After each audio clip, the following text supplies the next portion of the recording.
Voilà, en attendant que tout le monde trouve sa place, je vous souhaite, au nom de toute l'équipe du CNAPA et des partenaires, l'initiative Lebensaufgang, Erwachsene Bildung, en Älterschule, la bienvenue. Juste pour dire, ceux qui ont besoin d'une traduction et qui n'ont pas encore pris de casque, je vous prie de vous servir derrière dans le coin, vous pouvez vous servir. Voilà, je suis aussi très honorée par la présence de Monsieur le ministre de l'Éducation nationale, Monsieur Maisch. Merci aussi aux invités d'honneur. Donc de vous souhaiter la bienvenue au sein de cette conférence consacrée à un enjeu essentiel pour la santé de nos enfants. Je veux aussi exprimer toute ma gratitude à l'œuvre nationale de secours Grande-Duchesse Charlotte pour le soutien précieux qui ont justement aussi, on a pu réaliser cette campagne et cette conférence. Donc la conférence de ce soir, elle s'inscrit dans la campagne Kanaan lichten offline Mihel. Donc les yeux des enfants brillent plus fort hors connexion, qui nous est une thématique très importante de parler et de sensibiliser et de soutenir tant les familles et les professionnels. Donc la thématique de ce soir, c'est l'impact de la surexposition des écrans sur les tout-petits. Le numérique est omniprésent dans la vie de nous tous, mais pour les petits, les plus petits d'entre nous, cette présence soulève des préoccupations réelles qui nous incitent à agir avec détermination et cohérence. C'est pour ça la participation aujourd'hui des représentants de l'État. Madame Deprez, malheureusement, la ministre de la Santé, elle a dû s'excuser, mais témoigne d'une forte volonté de vouloir répondre à ces défis. Mais protéger le développement des tout-petits ne concerne pas seulement le champ médical ou éducatif, ça nous concerne tous. C'est une responsabilité partagée. Avant de vous présenter l'oratrice de ce soir, Dr Annelies Dukanda, je souhaite quand même aussi passer la parole à Monsieur le ministre, Monsieur Maisch. Je vous en prie.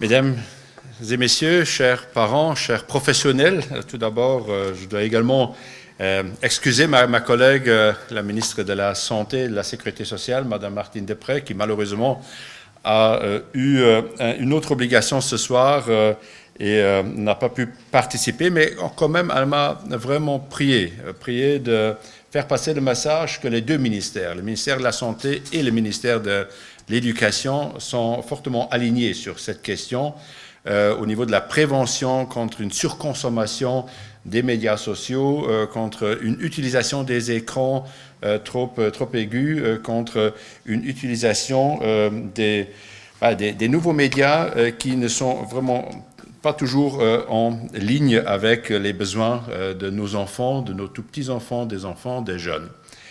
Le sujet de votre conférence est un sujet qui touche toutes les familles, la place des écrans dans la vie de nos tout petits. C'est un sujet important, parfois sensible, parce que les premières années de la vie sont décisives pour le développement des enfants.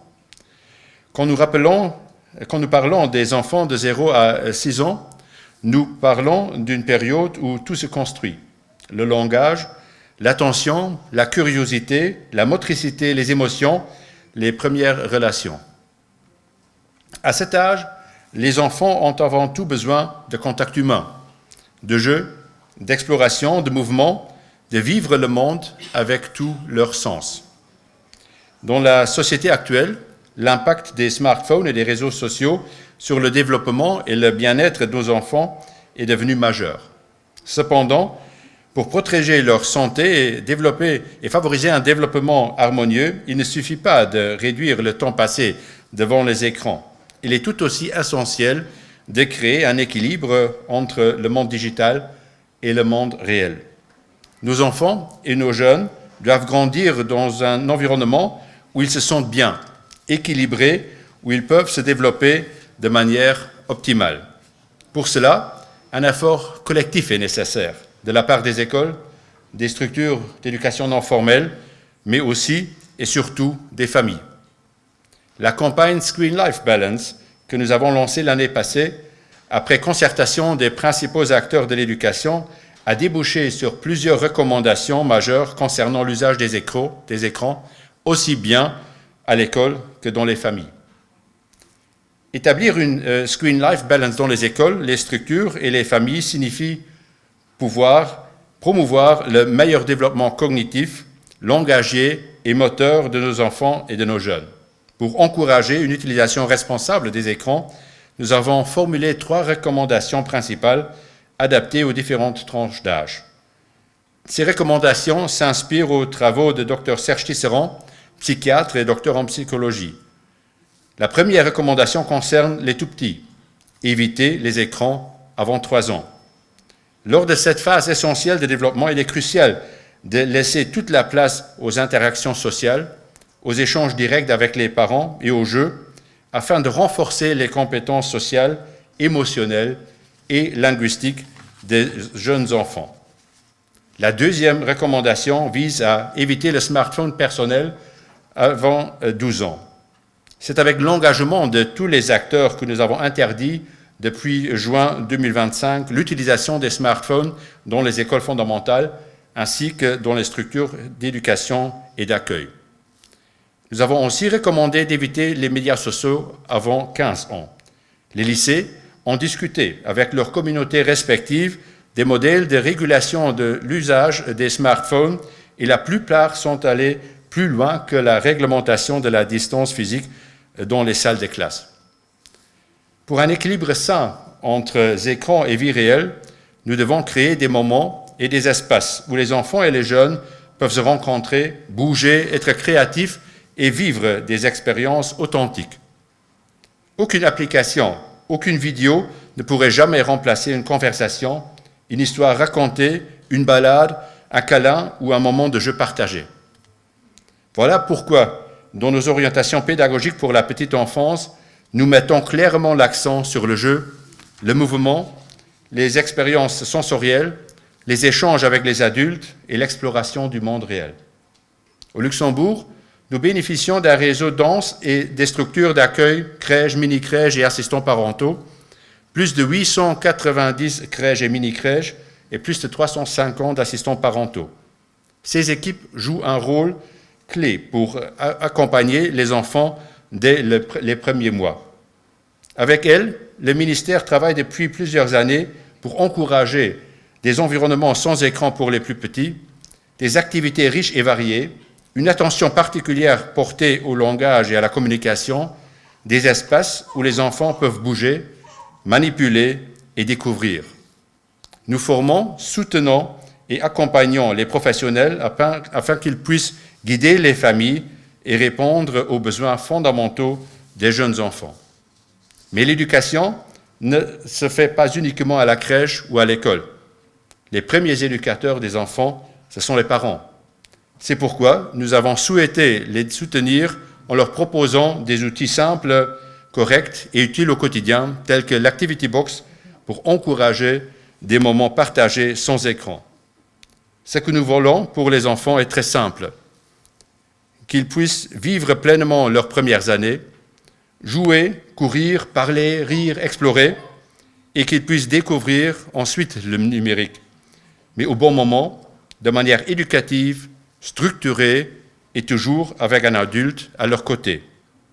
Les deux mondes ne sont pas opposés, mais pour bien entrer dans le monde digital, il faut d'abord être solidement ancré dans le monde réel. Je voudrais remercier chaleureusement le CNAPA et toutes les équipes qui ont rendu possible cette conférence. Je vous souhaite une très belle conférence et de riches échanges. Merci beaucoup.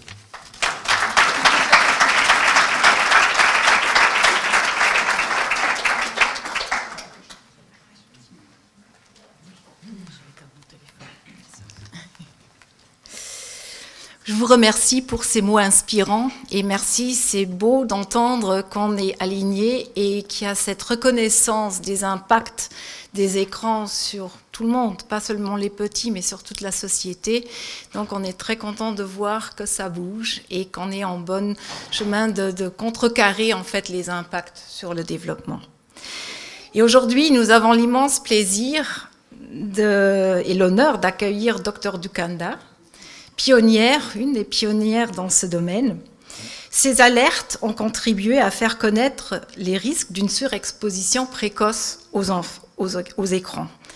Par son expérience clinique, sa capacité à rendre les enjeux accessibles au grand public et aux décideurs politiques, elle a permis de mieux comprendre et reconnaître la problématique. Je la remercie sincèrement pour sa présence et son engagement. L'objectif de cette conférence est clair, mieux comprendre pour mieux agir. Nous allons entendre les éclairages scientifiques, des retours de terrain et des pistes pratiques pour les parents et les professionnels. L'ambition n'est pas de culpabiliser, mais d'accompagner et de donner des repères simples et fiables et de promouvoir un environnement favorable au bon développement de l'enfant. Je vous souhaite à toutes et à tous une conférence riche et inspirante et je laisse la place à Dr Dukanda.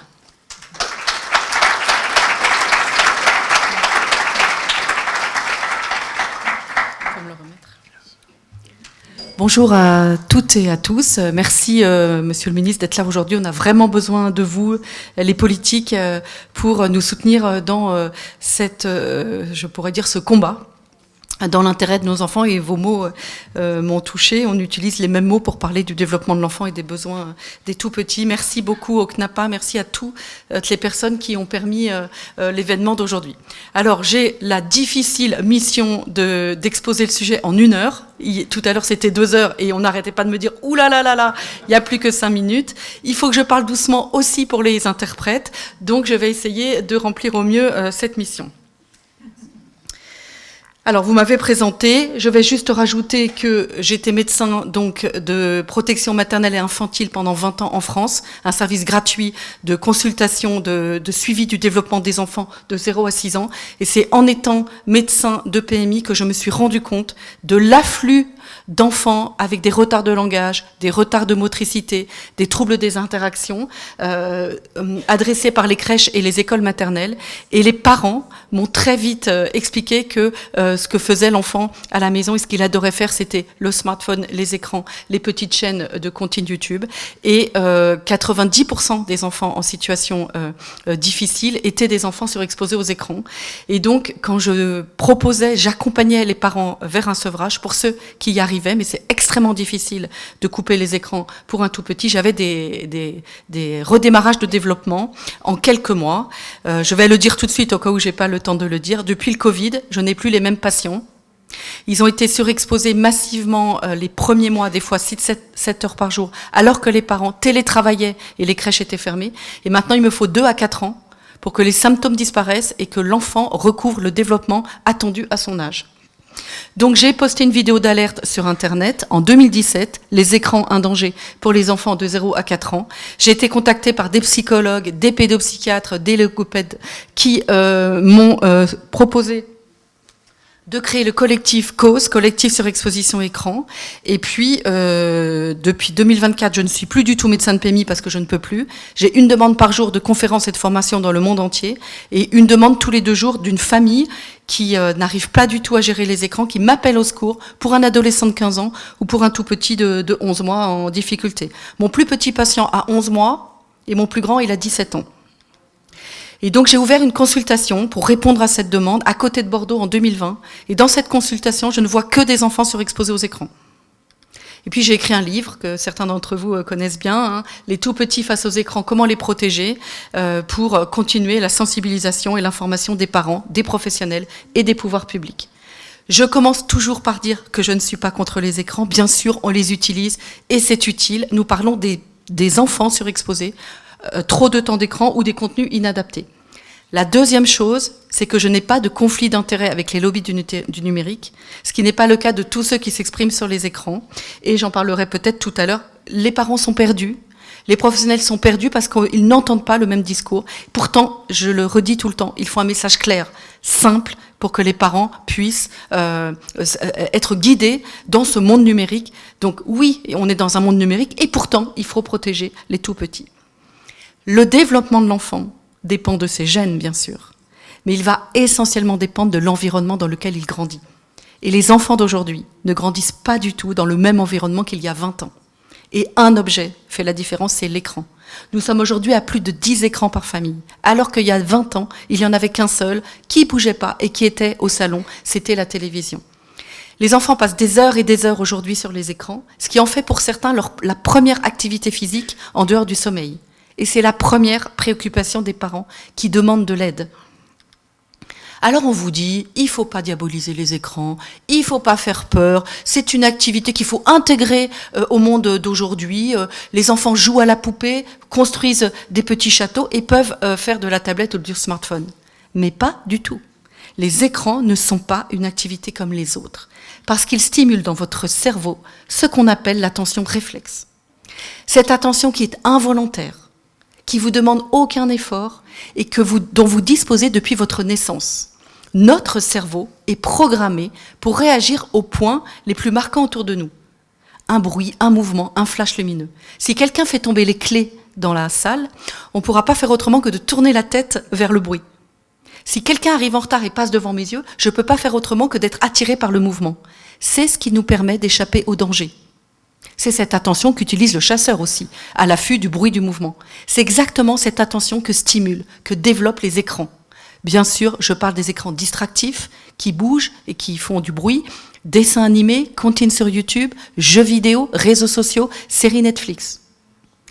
Cette attention stimulée par les écrans, c'est le contraire d'une autre attention que vous avez dans votre cerveau et qu'on appelle l'attention focalisée.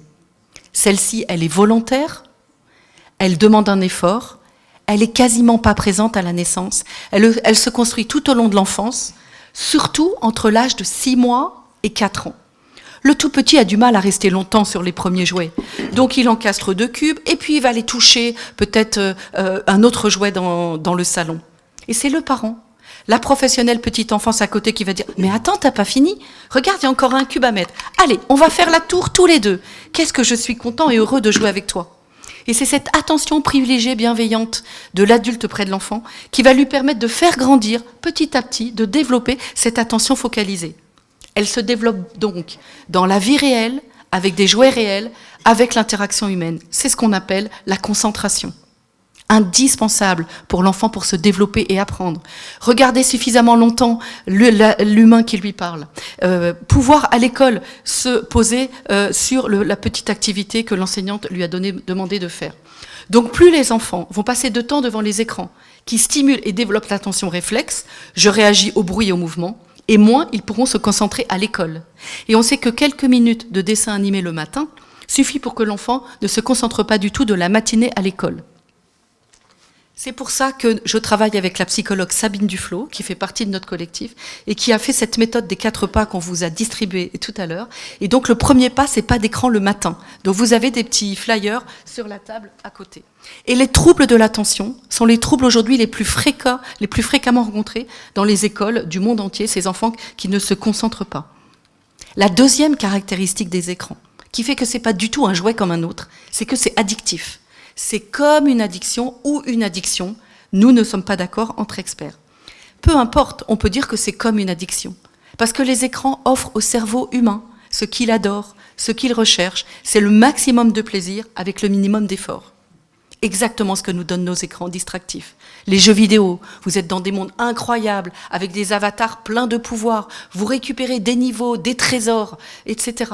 Les réseaux sociaux qui vous envoient des likes, des cœurs, des pouces, des j'aime, le nombre de followers sur votre chaîne Instagram. Et puis les filtres sur les réseaux sociaux, où vous apparaissez avec des petites oreilles de chat sur la tête, ou plus beau, plus jeune, plus musclé. Pour les bébés, c'est pareil, avec des chaînes YouTube spéciales bébés, Titouni, Cocomelon, les plus connus, qui offrent, avec les algorithmes, des vidéos qui s'enchaînent, de couleurs chatoyantes, de musique entraînante, avec des petits personnages extrêmement sympathiques. Les enfants adorent. Et que dire des jeux interactifs ? ou éducative sur smartphone et tablette, où l'enfant glisse son doigt, et puis la tablette, je dis bien que c'est la tablette qui fait le puzzle ou qui dessine un château. Quand l'enfant a fini son petit jeu, que fait la tablette? Waouh! Bravo! Recommence! Elle envoie une pluie d'étoiles, elle envoie un petit bonhomme qui danse. Et tout ça donne énormément de plaisir et stimule dans notre cerveau ce qu'on appelle le circuit de la récompense. Ici, en bleu, à la base du crâne. Quand il est stimulé, il se met à fabriquer de la dopamine, le neurotransmetteur du plaisir. Et au bout d'un moment, il y a une forme d'habituation, de tolérance, il y a de moins en moins d'effets. Donc les enfants vont réclamer de plus en plus d'écrans pour avoir toujours la même dose de plaisir. Plus de jeux vidéo, plus de dessins animés, plus de comptines sur YouTube. Alors vous pensez que quand vous allez sur les écrans, et sur Internet notamment, et vos enfants y vont, vous choisissez ce que vous allez faire. Bah, vous choisissez pas du tout. C'est Internet qui choisit ce que vous allez regarder. Parce que tout ce que vous faites est enregistré, capté, envoyé dans les gros data centers pour être traité, et on sait que vous passez plusieurs minutes par jour sur des vidéos de petits chats, ou sur des recettes de cuisine. Et le but, c'est de vous envoyer plein de vidéos de petits chats ou de contenu sur la cuisine ou l'alimentation pour que vous soyez le plus possible sur l'écran, que vous y reveniez, que vous partagez. Et entre deux vidéos de petits chats, vous aurez de la publicité ciblée. Donc tout ce qu'on fait sur les écrans, c'est gratuit. On dit quand c'est gratuit, c'est nous le produit. Et en fait, on paye par notre temps de cerveau disponible, par toute l'attention que vous offrez aux plateformes du numérique. C'est pour ça que vous entendez l'expression économie de l'attention. Alors, comme c'est addictif, séduisant, attrayant et qu'on est toujours attiré pour en faire de plus en plus, les enfants peuvent exprimer des crises de sevrage quand on arrête les écrans. Donc vous le savez si vous avez des ados. À 14-15 ans, s'il adore jouer à Fortnite et que vous lui enlevez le jeu, il peut tout casser dans sa chambre, vous insulter, voire des fois être violent avec les parents. C'est extrêmement compliqué de limiter les écrans pour les adolescents.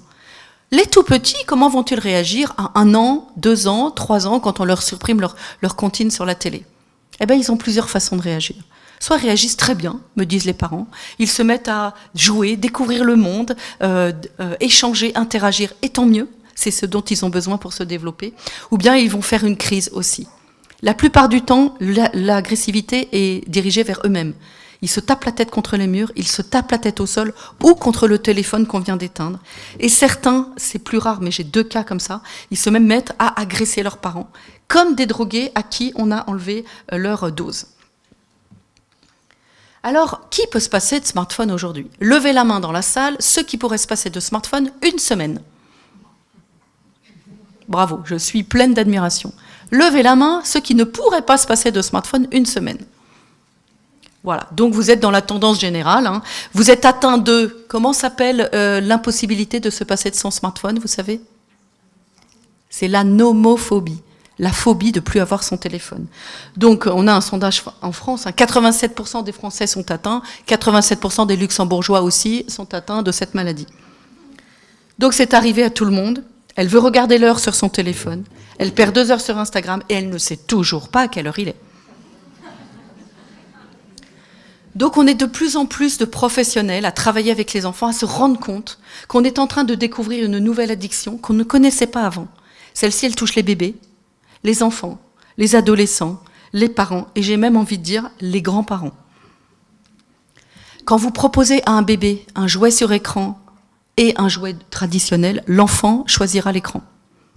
Pareil pour un enfant de 4 ans qui délaissera tous ses jouets préférés pour choisir la tablette. Donc il y aura une concurrence déloyale entre n'importe quel jouet réel et l'écran qu'il sera préféré par l'enfant. Alors certains vont vous dire, c'est pas les écrans le problème, ça dépend ce qu'on fait dessus. C'est de la faute des parents, ils ont qu'à apprendre à l'enfant à bien gérer les écrans. Tu fais 2 parties de jeux vidéo et puis tu te mets à tes devoirs. Tu regardes 3 choupies et puis tu passes au bain. Quand on sait que notre cerveau n'est mature qu'à 25 ans, donc notre capacité à nous autoréguler n'est mature qu'à 25 ans. Et que nous, on a déjà du mal à regarder un épisode de la série Netflix et pas le suivant. De passer 5 minutes sur les réseaux sociaux et pas 1 heure. C'est quasiment impossible pour vos enfants de s'autoréguler. J'ai même envie de dire, ce n'est pas possible. Et la première phrase que je dis aux enfants qui viennent me voir dans les consultations, tu as beaucoup d'écrans. Et si tu as beaucoup d'écrans, c'est pas de ta faute. Et je dis aux parents, à qui je demande de venir tous les deux, le papa et la maman. S'il a beaucoup d'écran, ce n'est pas de sa faute. Et vous avez bien fait de venir, je vais vous aider. Les parents, ils n'ont pas besoin qu'on leur dise « vous faites mal, c'est de votre faute ». Non, ils ont besoin qu'on leur dise « c'est difficile les écrans aujourd'hui et on va vous aider ». Partout dans le monde entier, ils devraient trouver de l'aide pour la gestion des écrans. Ça évolue, ça bouge dans le monde entier. Alors les temps d'écran, quels sont-ils ? Ils explosent. Les tout petits de 0-2 ans passent 3h11 par jour sur les écrans. Les enfants de 3-6 ans passent 3h40 par jour sur les écrans, 6 heures le week-end. Et puis, vous voyez, ça augmente. À 11 ans, on a souvent le premier smartphone. Alors là, on passe à 8 heures. Et les adultes, on a entre 5 et 7 heures d'écran par jour en dehors de notre temps de travail. On est tout aussi accros que les plus jeunes. Alors, toutes les grandes marques de jouets ont compris qu'elles pouvaient faire du profit avec ces écrans. On va proposer des écrans pour les bébés, pour les enfants. Et vous avez, dès la naissance, le transat écran. Dès 9 mois, la baby-tablette éducative. Fisher-Price nous a inventé le hochet iPhone. Vous glissez le iPhone dans le hochet, et si vous ne l'avez pas, pas de panique, vous téléchargez l'appli hochet sur votre téléphone. Et puis le Hippoti pour que tous les temps soient éducatifs. Alors nous sommes à quelques jours de Noël. Peut-être vous avez déjà acheté les cadeaux, vous allez jeter tous les cadeaux avec écran ce soir. Je vous invite à regarder dans les catalogues de jouets les publicités destinées aux parents sur les jouets. Catalogue 2019, je tombe sur le Smoby Smart Robot. Il est doté d'un grand écran LED, nous dit-on, pour les bébés dès 1 an. Un jouet innovant, aux bénéfices indéniables, qui initie le bébé au monde technologique sans être nocif à son développement. L'enfant réagit beaucoup plus qu'avec un jouet traditionnel. C'est beaucoup mieux d'acheter ce jouet-là qu'un jouet traditionnel. Le jouet parle, appuie sur ma main, déclenche une musique pour féliciter l'enfant. Les acquis sont ainsi validés pour un apprentissage réussi. Et puis tous les jouets parlent anglais, maintenant même les peluches, pour que l'enfant grandisse dans un environnement bilingue et parle anglais. Noël 2022, je tombe sur mon premier kit petite influenceuse dès 3 ans. Noël 2024, mon premier kit de télétravail dès 18 mois. Et puis, arrive sur le marché, très peu cette année, mais ça va se développer, les peluches bébés intelligence artificielle. Avec des robots qui parlent au bébé, qui miment les caractères humains. Mais le parent va se dire quoi ? C'est super, c'est pas un écran. Et il parle au bébé, c'est super. Non, c'est pas super. Le bébé, il a pas besoin d'autre chose que d'humain pour lui parler. Alors vous avez aussi toutes ces chaînes YouTube, Titoony, Cocomelon, qui sont arrivées sur nos écrans en 2006, spécialisées pour les bébés, 1500 vidéos qui tournent en boucle. Et pour Cocomelon, c'est 3,5 milliards de vues par mois. C'est-à-dire plus que Disney et Netflix réunis. C'est le programme YouTube le plus regardé dans le monde. Vous avez des millions de bébés devant les Titoony, Cocomelon parce que les parents pensent que c'est inoffensif et que l'enfant apprend en s'amusant. C'est le slogan. Votre enfant va apprendre en s'amusant. Sauf qu'avec l'algorithme de YouTube, YouTube enregistre qu'il a regardé 2-3 Cocomelon, va lui proposer que du Cocomelon. L'enfant n'a même pas besoin de réclamer. Et puis... les couleurs sont chatoyantes, le design de tes personnages accroche l'attention du bébé. Et les enfants sont tellement accros que les parents américains surnomment cette chaîne Cococaïne. Mais quels sont les besoins vitaux du bébé ? Le bébé, il a 2 grands besoins psychiques et affectifs. Le premier, c'est de créer la relation d'attachement avec ses parents ou la personne qui fait office de parent. Une relation privilégiée, de qualité, faite par le regard, le porté, les échanges sensoriels, le regard des parents aimants, attentionnés vers l'enfant est un puissant facteur du développement de son cerveau. L'enfant se rend compte qu'il existe, que d'autres existent. Ça l'aide à comprendre les limites de son corps.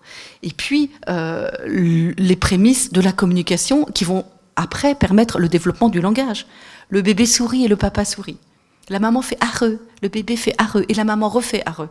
Mais quand le bébé pleure, le papa fronce les sourcils. « Mais tu pleures, je vais te prendre dans les bras. » Donc cet accordage des émotions est aussi indispensable pour le développement du bébé qui va développer ce qu'on appelle la sécurité affective. Et quand il est sécure, quand il se sent bien, il va aller faire son travail de bébé, il va aller explorer le monde, attraper, grimper, transvaser, mettre par terre, mettre dans une boîte. Et tout ça est indispensable pour le développement de son cerveau et de toutes ses compétences. Tous les sens vont envoyer des informations au cerveau. C'est chaud, c'est froid, c'est lourd, ça s'emboîte, ça pique, c'est rugueux, c'est doux. Et en arrivant au cerveau, entraîne la formation de 1000 nouvelles connexions cérébrales par seconde, à condition qu'il évolue dans un monde réel, en 3 dimensions, dans l'interaction humaine de qualité. Donc on voit tout de suite qu'avec un écran, aucun bébé ne peut se développer. Aucun bébé ne peut développer les bonnes connexions cérébrales. Alors bouger est indispensable pour le bébé. Or avec les écrans, ils ne bougent pas, ils sont captés. Pour développer le sens qu'on appelle la proprioception. La capacité de ressentir son corps dans l'espace, de développer son schéma corporel, comment est fait mon corps, de développer sa motricité et toutes ses compétences visio-spatiales. Quand les parents donnent naissance à un bébé, toutes les maternités devraient dire 4 choses aux parents. La première, c'est très important. Il faut que vous regardiez votre bébé dans les yeux et que vous lui parliez. La deuxième, il faut sortir tous les jours dehors dans la nature et je vais vous dire pourquoi. La troisième, il faut éviter tout stress pour votre enfant parce que le stress empêche le développement du cerveau. Quand c'est quelques minutes, c'est pas grave. Mais 3 heures de son et de lumière rapide sur un cerveau de bébé, c'est un stress. Et puis, la quatrième chose, évidemment, c'est aucun écran pour un bébé de 0 à 3 ans, ce qui est très difficile aujourd'hui, bien sûr. Pourquoi sortir dans la nature ? Parce que dans la nature, tous les sens de l'enfant vont être bien stimulés. Ressentir le chaud, le froid, l'humidité, le sec. Et puis surtout, pouvoir appréhender le monde, en comprendre le fonctionnement et la consistance. Je prends une petite feuille, elle est légère, elle s'effrite dans mes mains et elle s'envole avec le vent. Je ramasse une pierre, elle est lourde, je sens le poids de cette pierre dans ma main. Et puis quand je la lâche, elle s'enfonce profondément dans le sable à cause du poids et de la gravité. Et le cerveau a le temps de traiter toutes les informations et de se développer. S'il est dans un endroit où il y a du bruit, du monde, des lumières partout, l'enfant ne va pas pouvoir avoir le temps de traiter chaque information comme ça. Et donc, bien sûr, on peut faire les courses avec un bébé, bien sûr, il peut voir un sapin de Noël, mais c'est très important de dire aux parents, quelle que soit la saison, même quand il pleut, même quand il fait froid, de sortir dehors dans la nature. Or, on sait que les enfants d'aujourd'hui sortent moins dehors que les prisonniers. Les prisonniers sortent 2 heures par jour, les enfants d'aujourd'hui sortent moins d'1 heure par jour. Et pendant le Covid, on a aussi passé le message que c'était très très dangereux de sortir dehors. Or, on aurait dû dire aux parents, attention au virus, mais sortez dehors tous les jours avec votre tout petit. Alors pourquoi les parents utilisent-ils les écrans si c'est pas bon pour eux, pour les petits ? C'est très pratique. Quand on est parent, on est fatigué, on est très occupé, on a besoin de temps pour soi, peut-être de temps de répit aussi. Et donc, on se libère du temps, il y a le calme à la maison, ça permet des fois à l'enfant, il mange mieux avec l'écran, ou qu'il aille se coucher. 70% des parents utilisent les écrans parce qu'ils sont éducatifs et ils vont plus apprendre avec l'écran qu'avec eux-mêmes. 76% des parents pensent que ce sera un meilleur départ dans la vie. Puisqu'il va vivre dans un monde hyper connecté, je vais tout de suite le brancher aux écrans pour qu'il ne soit pas en retard par rapport aux autres. Et puis les enfants adorent les écrans. Ils veulent les écrans. Ils vous voient avec les écrans. Ils veulent la même chose que vous, bien sûr. C'est tellement intéressant ces écrans, ils veulent la même chose. Et puis il n'y a pas beaucoup d'informations sur les dangers des écrans. C'est pas tous les jours, c'est pas toutes les 5 minutes, comme pendant le Covid. Donc je remercie aujourd'hui toute l'organisation de la conférence et vous aurez un niveau de connaissance sur les écrans qui est très important que beaucoup de professionnels de santé malheureusement n'ont pas. Alors j'ai pas peur de dire que les écrans sont toxiques pour le développement d'un tout petit, étant donné ce qu'on vient de dire. Et de 3 façons. Si l'enfant reste trop devant l'écran, les études montrent qu'en dessous de 15 minutes, il n'y aura pas d'impact sur le cerveau. Donc disons qu'en dessous de 15-30 minutes, il n'y aura pas d'impact. À partir de 30 minutes par jour, vous pouvez déjà avoir un décalage sur le langage, un décalage sur les capacités d'attention. La deuxième toxicité, c'est si la télé reste allumée chez vous en continu et que votre tout petit est dans le salon, même s'il ne reste pas à la regarder. Et à votre avis, combien de familles dans le monde vivent avec la télé allumée tout le temps, même si on ne la regarde pas ? C'est 50 à 80% en fonction des enquêtes. Et puis la troisième toxicité des écrans, celle dont on ne se méfie pas du tout, c'est nos propres écrans à nous. Et on a vu qu'on était tous accros ou presque. Donc c'est de l'utilisation des écrans, surtout le smartphone, si c'est trop souvent, trop longtemps devant les enfants. Alors face à l'écran, une scientifique américaine a montré qu'en dessous de 3 ans, que ce soit un écran passif ou interactif, si l'enfant voit une scène sur un écran, il ne comprend pas, le cerveau ne peut pas gérer, ne peut pas traiter l'information, alors que si c'est cette même scène qu'il vit en vrai, il peut tout comprendre. Et donc, je ne sais pas si j'ai le temps de parler de l'expérience des 42 enfants, parce que j'ai peur de déborder, mais je crois que je vais le faire quand même. Elle a pris 42 enfants de 2 ans. 21 enfants regardent à travers une fenêtre une dame qui est en train d'expliquer qu'elle cache un doudou sous un canapé. 21 enfants de 2 ans, un autre groupe, regarde exactement la même scène, une dame qui cache un doudou sous un canapé, mais cette fois-ci à travers un écran, de même taille que la fenêtre. Et quand ils font rentrer tous les enfants de 2 ans dans la pièce où il y a le doudou, seuls 100% des enfants qui l'ont vu à travers la fenêtre retrouvent le doudou, et seulement la moitié de ceux qui l'ont vu à travers l'écran. Ça veut dire qu'il y a une perte d'information ou une non-information. Elle a appelé ça le déficit vidéo et le déficit de transfert, qui existe jusqu'à 3 ans. Ça veut dire que si un enfant de 7 ans regarde un dessin animé, il comprend le dessin animé, il comprend, il suit l'histoire, il comprend les dialogues, il comprend les mots. Mais si un enfant de 18 mois regarde un dessin animé, il comprend rien ou pas grand-chose. Et c'est un stress pour lui, de stimulation inadaptée à son cerveau. Donc on a des parents qui me disent « Oui, mais quand même, mon enfant il a 2 ans, c'est grâce à la tablette qu'il compte jusqu'à 100. » Alors la tablette, elle montre un bâton, et puis elle fait 1, et l'enfant dit 1. Puis la tablette, elle montre un zigzag et dit 2. L'enfant répète 2. Puis la tablette montre un ressort et dit 3. Et l'enfant répète 3. Et cet enfant, effectivement, compte jusqu'à 100. Mais si je lui demande « Donne-moi 2 cubes », il est incapable de me donner 2 cubes. Il n'a pas compris ce que c'était 2. Il a juste associé par réflexe l'image du zigzag au 2. Et quand il voit ce zigzag, il dit 2. Et quand je vois des enfants surexposés aux écrans en difficulté qui ont 4 ans, je leur fais passer le test du langage pour les enfants de 4 ans, qui chez nous s'appelle ERTL4. Tu vois là, le petit chien il est sur sa maison, et là il est où? L'enfant qui parle bien me dit dans la maison, à côté de la maison, ou il est ici, ou il est par là.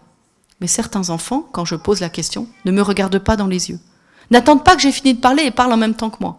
Et dès que je montre le dessin, me disent 1, 2, 3, 4, 5, 6. Parce qu'ils ont passé tellement de temps devant la tablette à répéter les chiffres après la tablette que dès qu'ils voient les chiffres, ils disent les chiffres. Et les parents me disent « Il est très en retard, notre enfant. Oh, mais vous avez vu la compétence qu'il a sur les chiffres, on est trop content. » Eh ben non, on n'est pas content du tout. Parce que quand l'enfant développe son langage, il développe 2 compétences. Le langage réceptif, je comprends quand on me parle, et le langage expressif, je sais manier les mots entre eux pour en faire un message que je vais communiquer à quelqu'un que je regarde dans les yeux. Lequel apparaît d'abord chez l'enfant? Lequel est en avance par rapport à l'autre chez l'enfant? Eh bien, c'est le réceptif. L'enfant comprend avant de savoir parler et comprend mieux qu'il parle. Et à partir de quel âge un enfant comprend des petites phrases du quotidien? Va chercher ton manteau, pose tes chaussures, donne la main à papa. C'est à partir de 12 mois, maximum 18 mois. Un enfant de 18 mois comprend « va chercher tes chaussures », il ne sait pas faire de phrase « va chercher tes chaussures ». Donc cet enfant, il a 4 ans et il n'a pas le niveau de langage d'un bébé de 18 mois. Après, je pose une question comme « à qui sont les chaussures ?» Certains enfants me disent « au garçon ». Certains enfants me disent « bleu ». Que fait la petite fille ? Jaune. Le savon qui est tombé, c'est pourquoi faire rose. Parce qu'ils ont passé tellement de temps devant les petites vidéos YouTube qui leur font répéter les couleurs dans toutes les langues, que dès qu'ils voient une couleur, ils disent les couleurs. Et j'ai eu un petit enfant de 3 ans, très vite après la rentrée des classes, adressé par l'école, en grande difficulté. Il vient avec son papa me voir, je lui dis « bonjour », il me répond « vert ». « Comment tu t'appelles ?»« Jaune. »« Assis-toi à côté de papa. »« Bleu. » Et toute la consultation, il m'a dit le nom des couleurs des objets qu'il y avait sur mon bureau, encouragé par un papa hyper fier. Dis au docteur, c'est quelle couleur ça? Vous avez vu, docteur, comme il connaît ces couleurs? Ah oui, j'ai vu. J'ai vu aussi qu'il avait la télé en permanence et 4 heures d'écran par jour et qu'il était très, très, très en retard. Et donc je dis au papa, est-ce que vous pouvez arrêter la télé? Il m'a dit oui. Et je lui ai dit, je vais vous demander un truc en plus. Arrêtez de lui apprendre les couleurs. Arrêtez d'apprendre à vos enfants les couleurs, les chiffres et les lettres, tant qu'il ne parle pas. Tant qu'il n'a pas un langage structuré avec des phrases, sujet, verbe, complément. Je revois ce petit garçon 1 mois après. J'appelle l'école, je vais voir Mathéo, là. Comment ça va à l'école? On vous remercie, Madame Ducanda. Il a arrêté de dire les couleurs tout le temps. Pendant la cour, pendant la récré, les couleurs tout le temps. C'est imprégné dans leur cerveau, donc c'est tout le temps. Il n'a pas le niveau de langage des autres encore. Mais maintenant, il comprend quand on parle. Il peut rentrer dans les apprentissages scolaires. Cet enfant avait développé le langage réceptif, et on espérait bien sûr qu'il allait développer le langage expressif, mais comme je ne l'ai pas revu, je pense qu'il va très bien. Il y a des enfants qui parlent en écholalie. À qui sont les chaussures? L'enfant répond. À qui sont les chaussures? Ou chaussures. Comment tu t'appelles? T'appelles. Mais parler, c'est pas répéter. Parler, c'est communiquer avec quelqu'un. Donc, les parents pensent qu'il dit des mots, pensent qu'il dit des phrases, mais si c'est en répétition, ce n'est pas du langage, c'est un gros retard. Et puis, on a des enfants qui parlent pas du tout. Ils sont mutiques. Mais quand je leur dis, pour certains, à qui sont les chaussures, ils me montrent le petit garçon avec le doigt. Que fait la petite fille? Et le savon, c'est pour quoi faire? Eh bien, il vaut mieux un enfant qui ne parle pas du tout, mais qui comprend, qu'un enfant qui parle, mais qui ne comprend pas. Il n'y a pas de sens avec le mot. Avec les écrans, le cerveau de l'enfant est imprégné de ce qu'il voit et de ce qu'il entend, mais il ne peut pas le traiter psychiquement. Et c'est pour ça que vous entendez des enfants chantonner sans arrêt leurs petites comptines sur les écrans, des phrases, des dessins animés. Alors on a des retards de motricité globale avec les écrans, marcher, courir, sauter, parce qu'ils n'entraînent pas leur motricité globale avec les écrans, et des retards de motricité fine, tout ce qu'on fait avec les mains, parce qu'ils n'utilisent pas leurs mains, ou bien uniquement pour effleurer doucement l'écran comme ça et comme ça. Et certains ne peuvent pas tenir un stylo à 4 ans, parce qu'ils n'ont pas développé la pince pouce-index comme un bébé de 6-7 mois, qui comprend vers 6-7 mois qu'il faut écarter les doigts, maladroitement au début, resserrer la main pour attraper ces petits cubes et ces petits jouets. Donc ça donne un petit Théo qui a 3 ans, 11 mois, qui n'a pas d'écran et qui arrive à dessiner un bonhomme quand je lui demande, et un Lucas qui a 4 ans, 7 mois, qui n'arrive pas à dessiner de bonhomme. Les yeux sont de chaque côté de la feuille, mais pas dans la tête. Il n'y a pas de corps. Il n'a pas développé son schéma corporel. Le fameux sens proprioceptif dont je vous ai parlé tout à l'heure. Et tiens, en plus, langage incompréhensible. Il a un retard de langage et plus de 4 heures d'écran par jour. Un enfant doit être compris. Vous devez comprendre un enfant qui parle à 3 ans. Si à 3 ans, vous ne comprenez pas un enfant, c'est qu'il a un retard de langage. Les troubles de l'oralité sont de plus en plus importants. À cause des écrans, je ne rentre pas dans le détail.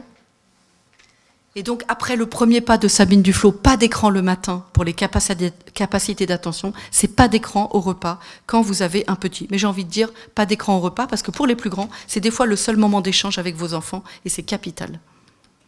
La frustration. On a des enfants en grande difficulté dans les écoles parce qu'ils ne gèrent pas la frustration, le non, la contrainte. Or, l'école, c'est une somme de frustration. C'est normal, on apprend à vivre ensemble en société. Mais s'ils n'ont pas vécu la frustration entre 0 et 3 ans, et avec les écrans, il n'y a pas de frustration. Et si, quand le bébé pleure, le parent utilise les écrans parce que c'est ce qui le calme le plus vite, eh ben, l'enfant a fait des grosses crises, et quand on lui dit non à l'école, il hurle, il se roule par terre, voire il est agressif. Et on est des fois obligé de les déscolariser ou de limiter le temps d'école. Donc l'enfant, avec les écrans, arrête de pleurer parce qu'il est capté. Mais il n'apprend pas à gérer ses émotions, il n'apprend pas à se calmer seul. Bien sûr, on a des troubles du sommeil, c'est bien documenté, pour plusieurs raisons. La lumière bleue des écrans empêche la sécrétion de la mélatonine, qui est l'hormone du sommeil. Et puis l'hormone du sommeil, elle est sécrétée surtout grâce à l'exposition à la lumière du jour. Et comme les enfants ne sortent pas assez dehors, c'est double peine pour le sommeil. Et puis si l'enfant regarde beaucoup d'écrans qui ne le sécurisent pas, n'a pas assez d'interaction avec ses parents qui développent la sécurité affective et l'attachement, ben, toutes les nuits il se lève et toutes les nuits il va dans le lit de ses parents parce qu'il n'est pas sécurisé. Donc le troisième pas, c'est pas d'écran le soir au coucher.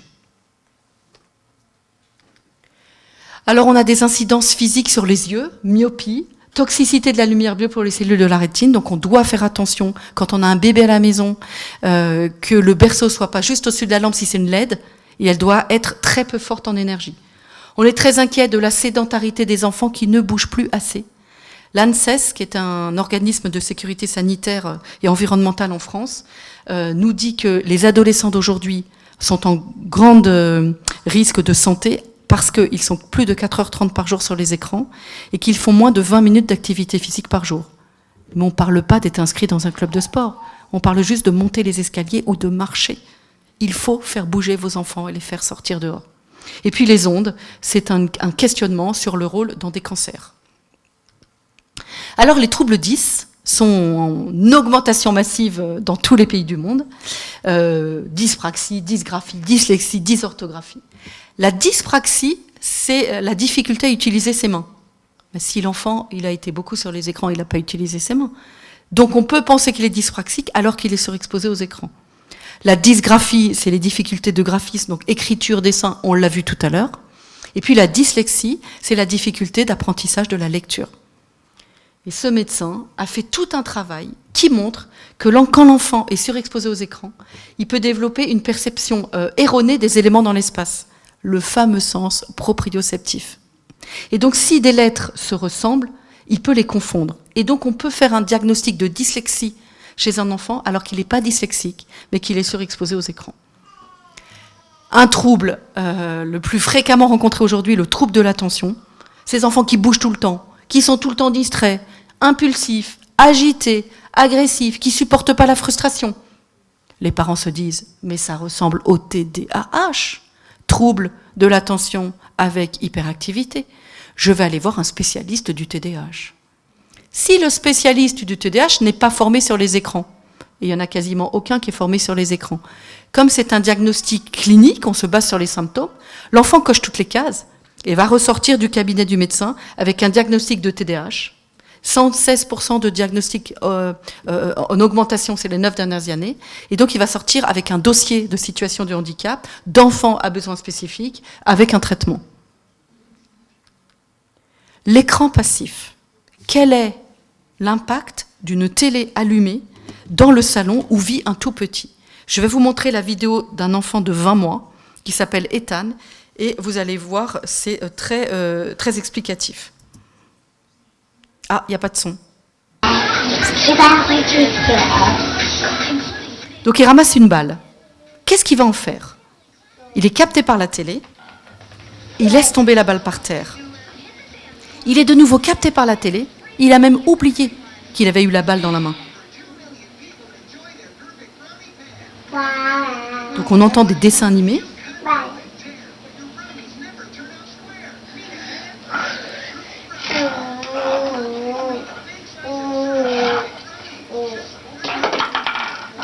Il trouve un petit objet par terre. Qu'est-ce qu'il va en faire? Il est capté par la télé et il jette. Ethan. Ethan, brush your hair. Donc, il est en incapacité d'explorer, de traiter les informations de l'environnement pour créer des connexions dans son cerveau.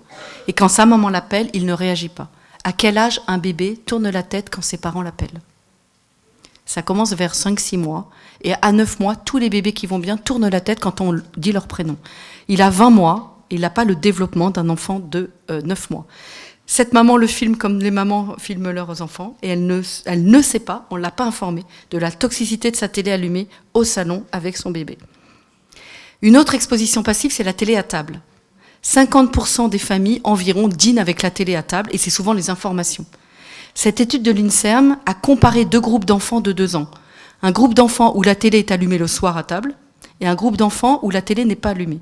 Et ils les ont suivis jusqu'à l'âge de 3 ans et jusqu'à l'âge de 5 ans sur le développement du langage et le développement intellectuel. Et qu'est-ce qu'ils ont remarqué? Que dans le groupe enfants télé à table, il y a beaucoup plus de retard de langage que dans l'autre groupe. Et dans le groupe enfants télé à table, il y a un retard de QI verbal de 3 points. Est-ce qu'on vous a dit, vous les parents, que quand vous regardiez les informations à table, ça entraînerait un retard de langage et un retard de développement du cerveau? C'est donc très important de donner les vraies informations aux parents et de ne pas minimiser les impacts des écrans. La troisième toxicité, c'est si les parents utilisent trop souvent leurs écrans en présence des enfants. Et je vais vous parler de technoférence, l'interférence de l'outil numérique dans la relation humaine. D'abord décrite chez les humains adultes, les parents, qui passent de moins en moins de temps ensemble parce qu'ils sont captés sur leurs écrans, mais aussi décrit par la pédiatre Jenny Radetzky, qui dit que les parents sont présents physiquement, mais ils sont absents psychiquement quand ils sont avec leurs écrans, surtout le smartphone. Cette étude montre que quand si vous êtes au parc avec votre enfant, vous êtes 5 fois plus capté, immergé, déconnecté de l'environnement quand vous êtes sur vos écrans, que si vous lisez un livre, par exemple, que si vous discutez avec votre voisin. Et cette étude montre que si vous jouez avec votre petit de 2 ans et que vous êtes en train de lui apprendre un nouveau mot, si au moment où vous apprenez le nouveau mot, vous répondez à votre téléphone, alors le nouveau mot n'est pas appris par l'enfant.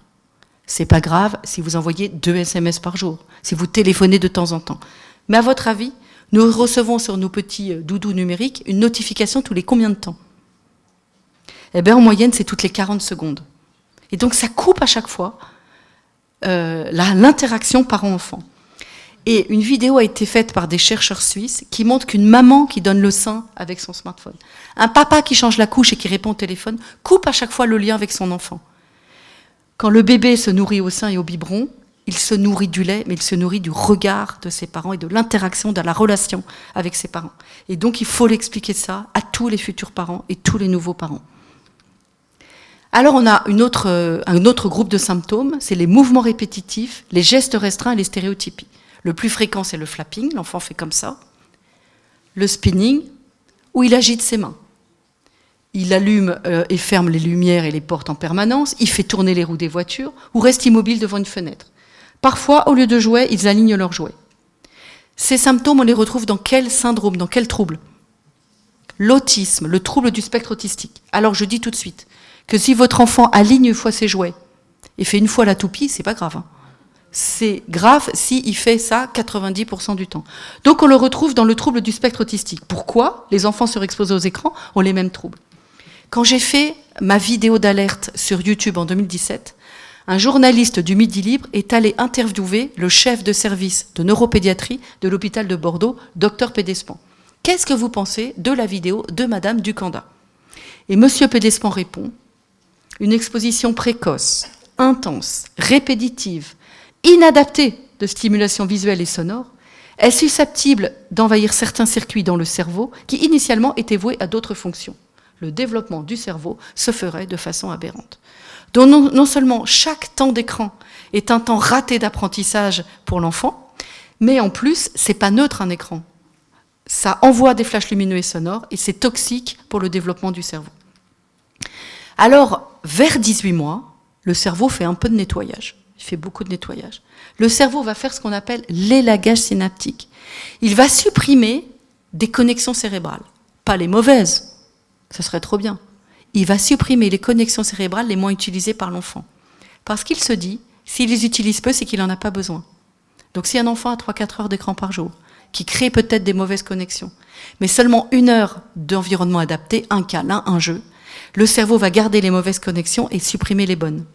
Et quasiment tous mes patients ont eu un développement normal jusqu'à 18 mois, et les troubles qui ressemblent à l'autisme sont apparus à 18 mois, probablement à cause de ça. Alors on en vient aux troubles de la relation et de la communication. Un enfant, bien avant de savoir parler, communique déjà.